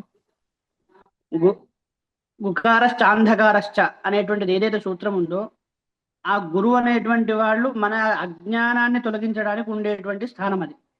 కానీ ఒక గురుస్థానంలో ఉండి అజ్ఞానాన్ని పెంపొందిస్తున్నారు జిఆర్ స్వామి గారు. మరి మనం వారి నువ్వు అని చెప్పేసి మనం అనడానికి, గౌరవం ఇవ్వడానికి గల కారణం ఏంటంటే, కాషాయ దండ మాత్రేనా ఇతి పూజ్యో న సంశయ అని చెప్పేసి అంటారు. ఈ వీరు చేసేటువంటి యొక్క అంశం ఇవాళ కాదు, ఆనాటి నుంచి కూడా ఏదో రకంగా వారు సన్యాస స్వీకారం జరిగినప్పటి నుండి, జరగకంటే ముందు నుంచి కూడా ఏదో రకంగా వారి యొక్క మనసులో ఉన్నటువంటి భావజాలాన్ని వ్యక్తీకరించడం అనేటువంటిది ఏదో రకంగా నడుస్తూ ఉన్నది. కర్మానుభవము మనిషి యొక్క ఆ ఇంగ్లీష్ లో చెప్పాలంటే ఒక డిఎన్ఏ అనేటువంటిది ఏదైతే ఉందో, అతని మనసులో నుంచి ఆ స్థానానికి గురుస్థానానికి ఉన్నా కానీ అది పోకపోవడం వల్ల ఆ సంకుచితమైనటువంటి భావజాలాన్ని ఆయన వ్యక్తం చేస్తూ ఉన్నాడు. అసలు అద్వైతము అంటేనే పరిపూర్ణమైనటువంటి అన్నిటిని ఆమోదించి ఆ నదీనాం సాగరవతి అంటే ఆ సాగరం అనేటువంటిది అన్నిటినీ స్వీకరించేటువంటి స్థితిలో ఉండేటువంటి లక్షణం అద్వైత సిద్ధాంతానికి ఉంటుంది. వాళ్ళని కాదనడం అనేటువంటిది ఏమి లేదు. కానీ మమ్మల్నిలో కాదంటున్నారు అనేటువంటి భావన, మాకంటే వారేదో ఎక్కువ అవుతున్నారు అనేటువంటి భావన, ముఖ్యంగా శృంగేరి పీఠాన్ని ప్రధానంగా దాన్ని ఏదో తక్కువ స్థాయి చేయాలనేటువంటి అనేటువంటి భావన ఏదైతే ఉన్నదో అది అసలు తగ్గకూడదు. వారు చేసేటువంటి రాజకీయమైన వ్యవహారం, ఇంతకుముందు సాత్విక్ శర్మ గారు చెప్పినట్టు వారు చేసేటువంటి రియల్ ఎస్టేట్ దందా కానీ, లేదంటే మొన్ననే ఆంధ్రప్రదేశ్ గవర్నమెంట్ అతనికి మై హోమ్స్ రామేశ్వరరావు మీద వచ్చినటువంటి అంశాలు కానీ, ఇవన్నీ కూడా సవ్యమైనటువంటివి కాదు. శాస్త్ర ప్రమాణం అనేటువంటిది మనకి ఎంత ముఖ్యమో లౌకికమైనటువంటి మార్గదర్శకత్వం అనేటువంటిది కూడా అంతే అవసరం. శంకరుల జీవిత కాలం ఎంత, శంకరులు ఆమ్నాయ పీఠాలు స్థాపించిందా లేదా అనేటువంటిది మనకు నిస్సందేహమైనటువంటి అంశం. అది ఆమ్నాయ పీఠాలు ఎవరు కాదన్నా వారే స్థాపించారు. కానీ వారు చూపినటువంటి మార్గదర్శకత్వం అనేటువంటిది ఏమిటి? షణ్మత స్థాపనాచార్య అని చెప్పి వారికి ఎందుకు వచ్చింది? కుంభావ సరస్వతి అని చెప్పేసి మనకు జగద్గురువులను చూస్తే కనబడుతుంది, అవసరం లేదు. యాదృశి భావనాయత్ర సిద్ధిర్భవతి తాదృశి అని చెప్పేసి గురువు గారిని మనకు ఒక హరిశంకర రూపంలో చూస్తే అలా కనబడుతుంది. ఉదయం అర్చన చేసుకొని రాగానే స్వామివారిని చూస్తే ఒక సాక్షాత్తు ఈశ్వరుడు కనబడతాడు. సాయంత్రం మధ్యాహ్న అమ్మవారి ఆరాధన చేస్తే సాక్షాత్తు శారదామ్మవారి స్వరూపకంగా కనబడతారు. అటువంటి మనకు ఎక్కడనో కనబడడు, అక్కడ ప్రత్యక్షంగా స్వామివారు ఆ రూపకంగా కనబడతారు. అటువంటి స్వరూపాన్ని ఆనందించి అందరము కలుసుకొని ఇతరమైనటువంటి వాళ్ళు సనాతన ధర్మాన్ని ఎట్లా దాన్ని నాశనం చేయాలంటే ఆలోచనలో ఉండగా, దానితో పాటు ఎక్కడ కూడా ఏ వేద పాఠశాలలో తీసుకున్నా ఆ వేద పాఠశాలలో స్మార్తులు ఎంతమంది, వైష్ణవులు కూడా ఉంటున్నారు, ఎంతమంది స్మార్తులు ఉన్నారు కొంతమంది. ఆ ఆలోచన లేకుండా ఇతరమైనటువంటి అన్ని కులాల వాళ్లకు వేదం నేర్పించేటువంటి జీర సంస్థానం ఆ కనీస పక్షంలో మనం ఏం చేస్తున్నాం అనేటువంటి ఆలోచన వారికి లేదు. ఇదంతా ఖండించుకుంటూ అసలు శంకరుల మార్గాన్ని, వారు చెప్పినటువంటి సూత్రాన్ని, వారు అందుకే పండితుల నుంచి మొదలు పెడితే పామరుల వరకు బ్రహ్మసూత్ర భాష్యాలు, దానికి కానీ ఉపనిషత్తులకు వ్యాఖ్యానం కానీ ఇవన్నీ పండితుల పరంగా ఉంటే, పామరుల పరంగా వచ్చేసరికి వైదిక జ్ఞానం లేనటువంటి వాళ్లకు, లౌకికులకు స్తోత్ర వాంగ్మయాన్ని దీనికంటే రెండింటి లెక్కించారు. ఎందుకు అంటే అందరికీ సమదృష్టి వారికి. అటువంటి సమదృష్టి కలిగినటువంటి వారిని అలా నిందించడం అనేటువంటిది చాలా ఆయన స్థాయికి తగదు, హేయమైనటువంటి విషయము. చాలా ఆయనకు దౌర్భాగ్యం, ఇది మన దౌర్భాగ్యం కాదు. అంత ఇంకా కఠినమైనటువంటి కూడా మాటలు అనవచ్చు, కానీ అది మనకు దోషం వస్తుంది. ఎందుకంటే ఆయనకు సంస్కారం లేనంత మాత్రాన మనకు సంస్కారాన్ని మనం బొడగొట్టుకోకూడదు. కాబట్టి ఆయన కట్టుకున్నటువంటి కాషాయానికి మనం నమస్కారం చేస్తూ, వారికి కాదు, ఆయన కట్టుకున్నటువంటి కాషాయానికి, ఆయన పెట్టుకున్నటువంటి దండానికి నమస్కారం చేస్తూ, మనము ఆయన నుంచి ఒక క్షమాపణ మనం కోరుకోవడము మన విజ్ఞత, ఇయ్యకపోవడం ఆయన దౌర్భాగ్యం. అది ఇవ్వడం అనేటువంటి విషయం సత్యం. సాత్విక్ చెప్పినట్టు ఖచ్చితంగా ప్రతి గ్రామంలో కూడా అసలు శంకరుల విషయం ఏమిటి, శంకరుల తత్వం ఏమిటి, శంకరుల మార్గదర్శకత్వం ఏమిటి అనేటువంటిది ఖచ్చితంగా అందరికీ మీ పెద్దలందరి మార్గదర్శకత్వంలో ప్రచారం జరగాలి. దాని వైభవం ఇంకా 1000 ఏళ్ళు మనము చేసేది ఒక పెద్ద సముద్రంలో ఆవగించంత. వారి వైభవాన్ని మనం తగ్గించేది ఏమి ఉండదు. మన అంతు శక్తిగా మన సనాతన ధర్మంలో మనము ఇక్కడ భారతఖండంలో మనం ఇక్కడ జన్మించినందుకు మన పుణ్యం చేసుకొని ఆ సౌభాగ్యాన్ని మనం పొందాలనేటువంటిది భావనగా చేస్తూ స్వస్తి. సోమనాథ్ శర్మ గారు. శరత్ చంద్ర గారు, నమస్కారం అండి. కుప్ప శ్రీనివాస్ శాస్త్రి గారు పెద్దలు, వారు మాట్లాడతానన్నారు. వారు మాట్లాడిన తర్వాత నేను స్పందన తెలియదు. సరే, ధన్యవాదాలు. అయ్యా గురుగారు మీరు. అవతీర్ణశ్చ కాలట్యాం కేదారే అంతర్హితశ్చ యః చతుష్పీఠ ప్రతిష్ఠాత జయతాతు శంకరో గురుః. భారతదేశం నలుమూలలా పర్యటించి భారతీయులందరినీ కూడా అద్వైత జ్ఞానవంతులను చేసినటువంటి ఆదిశంకరులకు జయమగుగాక. ఆదిశంకరులు జయించిన విజయ స్థానంలోనే ఉన్నారు. వారి విజయాన్ని మనం కీర్తించుకుంటే చాలు, మనం ధన్యులం అవుతాం. వారి స్థాయి, భగవంతుడు స్థాయి అందరికంటే, అన్ని లోకాల కంటే ఎత్తులో ఉంటుంది. అలాగనే ఆదిశంకరుల స్థాయి అన్ని భావనలు, అన్ని మతములు, అన్ని పీఠములు, ఇతర అన్ని పీఠములు కంటే కూడా ఉత్తమమైనటువంటి స్థాయిలోనే ఉన్నది. ఆదిశంకరులు మనకి ఉత్తమ, మధ్యమ, మందాధికారులకి ఎవరెవరికి ఎంతంత ఏ విధంగా కావాలో ఆ విధంగా అద్వైత తత్వాన్నే భాష్య గ్రంథ రూపంలో, ప్రకరణ గ్రంథ రూపంలో, స్తోత్ర గ్రంథ రూపంలో కూడా అందించారు. కానీ సాధారణ శ్లోకం నుంచి బ్రహ్మసూత్ర భాష్యం వరకు కూడా అద్వైత తత్వాన్ని అంతర్లీనంగా చాలా మనకి గొప్పగా అందించారు. ఆ నరసింహస్వామి స్తోత్రంలో ఆదిశంకరులు వారు చేసిన దాంట్లో అద్వైత తత్వం స్తోత్రం కదా, ఓ నరసింహస్వామి నీవు చాలా గొప్పవాడివి, నీవు గాండ్రింపు వల్ల శత్రువులు భయపడతారు, ప్రహ్లాదుని రక్షించావు అని స్తోత్రం చెయ్యొచ్చు. అలా స్తోత్రం చేస్తూ కూడా ఒక అద్భుతమైనటువంటి అద్వైత తత్వాన్ని సాధారణమైనటువంటి నాబోటు వాడికి కూడా అర్థమయ్యేట్టుగా చెప్పారు. చూడండి, ప్రతిబింబాలంకృతి ధృతి కుశలః బింబాలంకృతి మాతనుతే అంటాడు భక్తుడు. అయ్యా, ప్రతిబింబము అందంగా ఉండాలి, శుభ్రంగా ఉండాలి, బాగుండాలి అంటే ఆ బింబము బాగుండాలి. అంటే అద్దంలో మనం ముఖం చూస్తున్నాం, అద్దంలో చూసుకున్నప్పుడు నీకు ముఖం అందంగా కనిపించకపోతే అద్దము యొక్క తప్పు కాదు. నీ ముఖము ఏదైతే ఉందో బింబము, దానిని అందంగా గనక చేసుకున్నట్లయితే ఒక ప్రతిబింబం కాదు 100 ప్రతిబింబాలైనా అందంగానే కనిపిస్తాయి. అంటే ఇక్కడ బింబ ప్రతిబింబ భావంతో నేను ప్రతిబింబమైతే నీవు బింబమువి, అంటే జీవో బ్రహ్మైవ నాపరహ, నేను 1 నీవు 100 అని ఇంకొక ఆస్పెక్ట్ లో ఆ విధంగా చెప్పారు. అంటే స్తోత్ర సాహిత్యంలో కూడా అద్వైత తత్వాన్ని ఆదిశంకరులు ప్రతిపాదన చేశారు. ఇంత సమగ్రమైనటువంటి భావన ఏ ఇతర మతములలో, సిద్ధాంతములలో లేదు అని నా అభిప్రాయం. ఎందువల్లంటే వారు ఒకళ్ళని మాత్రమే పూజించండి, ఇతరులను పూజించద్దు అని చెప్పారు. ఆదిశంకరులు అందరినీ పూజించు, అందరినీ ఒకటిగా పూజించు అని చెప్పారు. కాబట్టి అందరికీ సుఖం కలిగించేది, అందరూ ఆనందించేది ఏ సిద్ధాంతము? ఆదిశంకరుల సిద్ధాంతమే కదా. ఒక 5-6 వ్యక్తులు ఉన్నారండి, సాధారణమైన వ్యక్తులు. వారందరిలోకి ఒక్కడు గొప్పవాడు అంటే మిగతా వాళ్ళని తక్కువ చేసినట్లే, మిగతా వాళ్ళు బాధపడతారు. అటువంటి భావనని మూల భావనగా పెట్టుకుని మొదలైనవి ప్రచారం చేయబడుతున్నవి ఇతర సిద్ధాంతములు. కానీ 6 కూడా గొప్పవాళ్లే.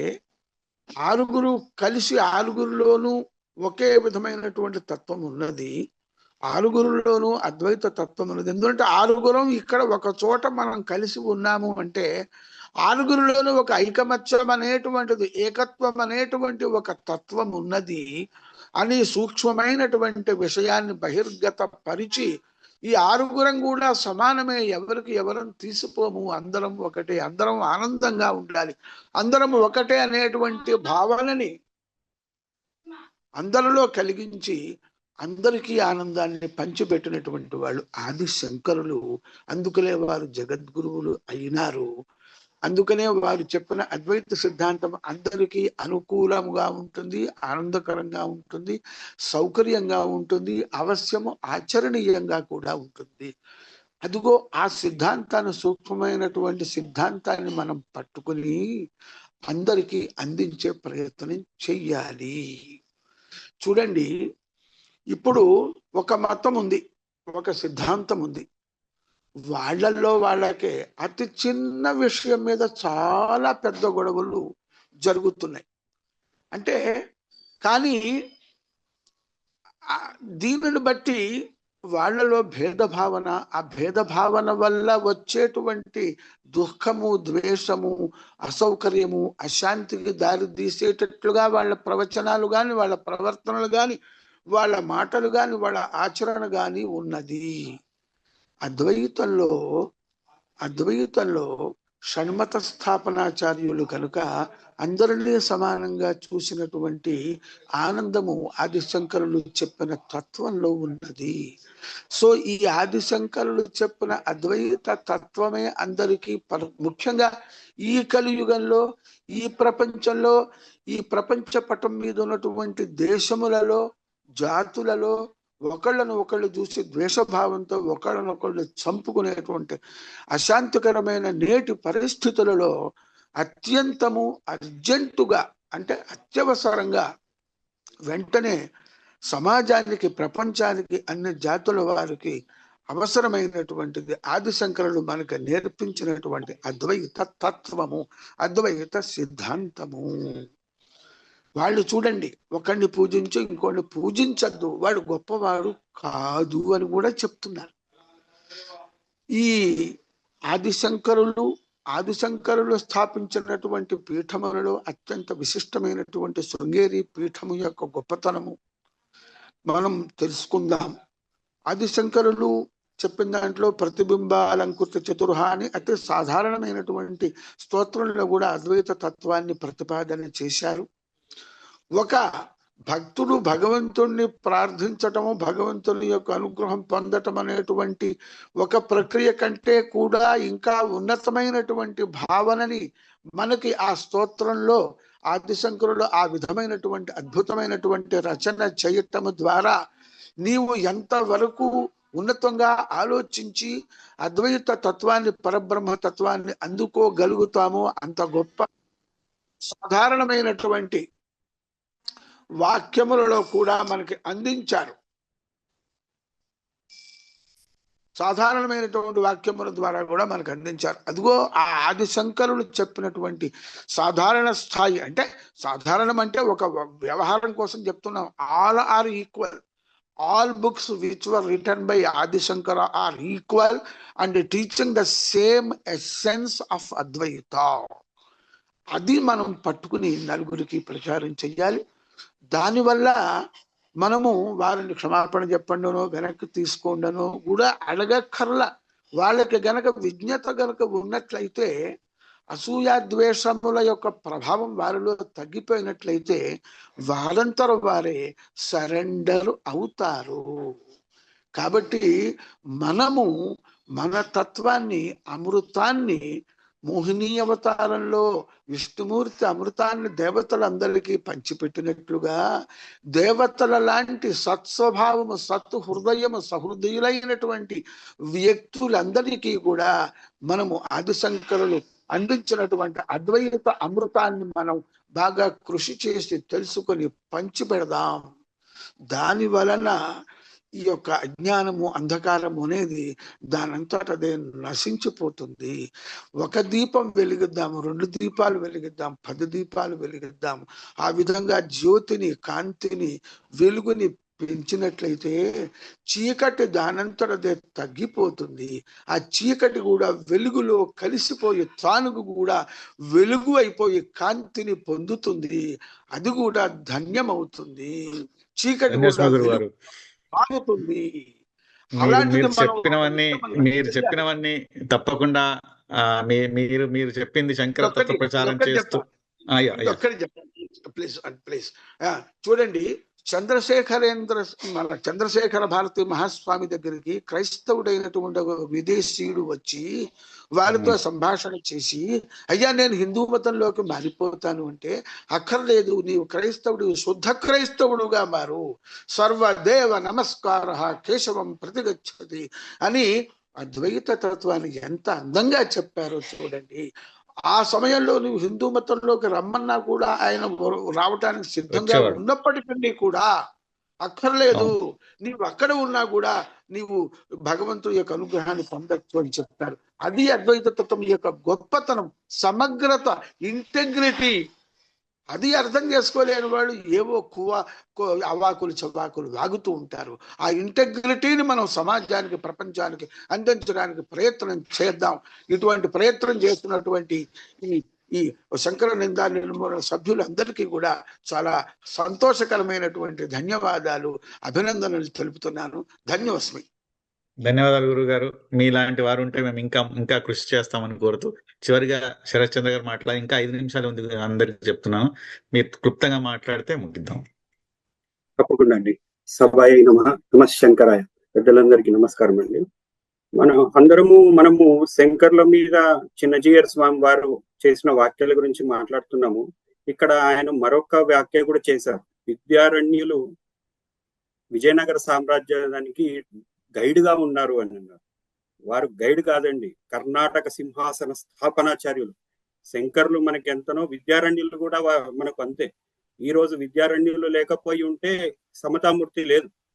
నిజం వాస్తవం చెప్పాలి అని అంటే, వారు ఆ రోజు శంకర్లు ఏ విధంగా అయితే కనకధార స్తోత్రం చేసి కనకధారను కురిపించారో, విద్యారణ్యులు కూడా ఆ రోజు అదే విధంగా కనకధారను కురిపించారు. వారు అంతటి మహాత్ములు. ఇక్కడ చిన్నజీయర్ స్వామి వారు ఈ పీఠాలను స్థాపించారు. చతురామ్నాయ పీఠాలు శంకర్లు స్థాపించలేదు అని అనడంలో ఆయన ఉద్దేశం, మరొక ఉద్దేశం నాకేమనిపిస్తుంది అంటే, ఈ పీఠాలన్నీ కూడా రామానుజుల వారు తరువాత స్థాపించబడ్డాయి కాబట్టి ఈ వైష్ణవ పీఠాలే పాతవి, ఈ శంకర పీఠాలు ఏవైతే ఉన్నాయో ఇవన్నీ తర్వాత వచ్చినవి. కాబట్టి విద్యారణ్యుల వారు ప్రతిపాదించారు ఇది షణ్మ ఇది మనం పూజ చేస్తున్నాం కదండి, పంచాయతన పూజ కూడా వారు ప్రతిపాదించారు. తర్వాత అది వాస్తవం కాదు అని వారు ప్రతిపాదించడంలో ఉద్దేశం. ఆయన మాత్రమే కాదండి, ఈ తర్వాత ఆయన అనుయాయులు ఎంతో మంది చాలా దారుణంగా మాట్లాడుతున్నారు. కాశీ అనేది వైష్ణవ క్షేత్రము, కాశీ అనే పేరు కేశవ శబ్దం నుండి వచ్చింది. ఆయన కూడా ఈ చిదంబరం అనేది వైష్ణవ క్షేత్రము. శివుడు విష్ణు పాదాల దగ్గర నిలబడి నాట్యం చేశాడు. జగద్గురువులు ఎంతో మంది జగద్గురువులు, ఒకరంటే ఒకరికి పడదు. ఎవరు చూసారంటే ఒకరంటే ఒకరి పడదని ఎంతో మంది ఉంటారు, 1000 మంది జగద్గురువులు ఉంటారు. ఏంటంటే తప్పేంటండి, ఎవరికండి నష్టం? జగద్గురువులు అవును, ఆ ప్రాంతంలో అక్కడ ఉండే వాళ్ళని ఉద్ధరించడానికి ఎంతో మంది జగద్గురువులు ఉంటారు, తప్పేముందండి అందులో? ఇలాంటి మాటలు మాట్లాడడం వల్ల సామాన్య జనులకి ఈ స్మార్తులు వైష్ణవులు అని ఎక్కడ తెలుస్తుందండి? ఈ పండితులకు తెలుస్తుంది. కానీ వాళ్ళందరూ ఎంతో అమాయకులు, వాళ్ళకి అర్థం కాక అగమ్య గోచరంలో పడుతున్నారు. ఇకనైనా ఇటువంటి ప్రస్తావనలు చెయ్యకుండా అందరం కలిసి ఉంటే చాలా బాగుంటుంది. అంతేకాదండి, నేను ఎంతో మందికి చెప్తూ ఉంటాను, మీరు శివుణ్ణి చూసి ఉంటారో లేదో, శృంగేరికి వెళ్ళండి, అక్కడ సాక్షాత్తు పరమశివుడు ఉన్నారు, శివుణ్ణి దర్శనం చేసుకోవచ్చు. జగద్గురువులే శివుడు, ఇంకా ఏం అభేదం శివుడికి అక్కడ జగద్గురువుకి అభేదం. శివుడిని అక్కడ చూడొచ్చు. అంటే మన కర్మ ఏంటంటే వాళ్ళకి జగద్గురువు అంటే ఎవరు, శృంగేరి ఎక్కడ ఉంది అనేది కూడా తెలియదు. అందుకని నేను ఈ మధ్య శృంగేరి ఒక వీడియో కూడా చేశాను, శృంగేరి ఎట్లా వెళ్ళాలి ఏం కథ అని చెప్పేసి, చూస్తారేమో అని చెప్పేసి. సంతోషం. వాళ్ళకి అర్థం కావడానికి నేను ఏం చెప్తుంటానంటే, క్రిస్టియానిటీలో ఏ విధంగా అయితే పోప్ అని ఉంటాడో, మన కర్మ కొద్దీ అలా చెప్పాల్సి వస్తుంది. జగద్గురు అంటే ఎవరు అనేది అలా చెప్పాల్సి వస్తుంది. అలా చెప్పి చాలా మందిని పంపించాను. మన పండితులకు శంకరులు వారు శంకర పీఠాలు ఏంటి అనేది తెలుసు. మన బాధ్యతగా ఏంటంటే ఇది సామాన్య జనంలోకి కూడా తీసుకెళ్ళాలి. అక్కడ అదే జరిగింది కదండి. ఇప్పుడు మన సమతా కుంభులు అందరూ సామాన్యులు. ఆ సామాన్యుల ముందు ఈయన ఏం ప్రతిపాదించారు, ఈ శంకర పీఠాలు తర్వాత వచ్చాయి, ముందు ఉన్నది రామానుజుల పీఠాలే అనేసి. అక్కడ ఆ సామాన్యులు వాళ్ళకి తెలియదు, అదే నిజం అనుకుంటారు. కాబట్టి ఈ విషయాన్ని మనము సామాన్య జనంలో కూడా శంకరు ఎవరు, వారి గొప్పతనం ఏంటి అనేది మనం తీసుకెళ్ళాలి. ధన్యవాదాలు. ఇంకా మనకు ఇప్పుడు ఎండ్ అవుతుంది, మళ్ళీ కలుసుకుందాం. శంకర నింద నిర్మూలన అనే ఈ మీటింగ్ జరుగుతూనే ఉంటుంది, ఇది ఖండిస్తూనే ఉంటామని చెప్తూ, శారదే పాయమాం శంకర రక్షమాం, శారదే పాయమాం శంకర రక్షమాం. ఇదే ఘాటు హెచ్చరికగా ఈ వేదికగా అందరికీ తెలియజేస్తున్నాం. శంకర నింద నిర్మూలన నిర్మూలిద్దాము. శంకర నిందను సహించేది లేదు. శంకర నిందన మనం ఎప్పుడు సహించము. శంకర నింద నిర్మూలన కొరకై అందరం పాటుపడతాము. ఈ వైష్ణవులు కాదు, ఈ శ్రీ వైష్ణవులు కాదు, ఎవరైనా కానీ మీ ప్రచార తత్వాలు చేసుకోండి, మీ సిద్ధాంతాలని ప్రచారం చేసుకోండి, కానీ దయచేసి అద్వైతం జోలికి, శంకరుల జోలికి ముఖ్యంగా రాకండి అని తెలుపుతూ, శంకర నిందా నిర్మూలన అనే ఈ టీము ఎప్పుడు ఒకటిగా ఉండు శంకర తత్వాన్ని ప్రచారం చేయడమే కాకుండా శంకరులను ఏమైనా అంటే మాత్రం ఒక్కొక్కరు శంకర కింకరులుగా ముందుకు వస్తారు. ఎదుర్కోవడానికి సిద్ధంగా ఉండండి. ఈ శంకరో తాత్విక జయతో శారదా రక్షతు, శంకరో జయతో జయతు శారదా శారదా రక్షతు. రక్షతు. శంకర ఈ తత్వాన్ని ప్రచారం చేయడానికి మాకు గురువులు పెద్దలు ఎలాగున్నారు, ఎట్లాగో జగద్గురువులు అక్కడ కూర్చొని మాకు గైడ్ చేస్తూనే ఉంటారు అనుకుంటే వాళ్ళ తత్వమే చాలు. వారు ఒక్క మాట్లాడితే అదే మాకు రామబాణం లెక్క ఉంటుందని చెప్తూ మిగతా విషయాల్లో కూడా మేము ఎవరికి తగ్గము. మీరు అవాచ్యము చండాలం మాట్లాడితే అది మేము తీసుకోము, కానీ మా నుంచి మాత్రం మీకు జ్ఞానమే లభిస్తుంది అని తెలుపుతూ శంకర నిందా నిర్మూలన తరఫున మీకు అందరికి మరొక ధన్యవాదాలు తెలియజేస్తూ శారదే పాహిమాం శంకర రక్షణ. ధన్యోస్మి. నమస్కారం అండి. నమస్కారం, చాలా సంతోషం.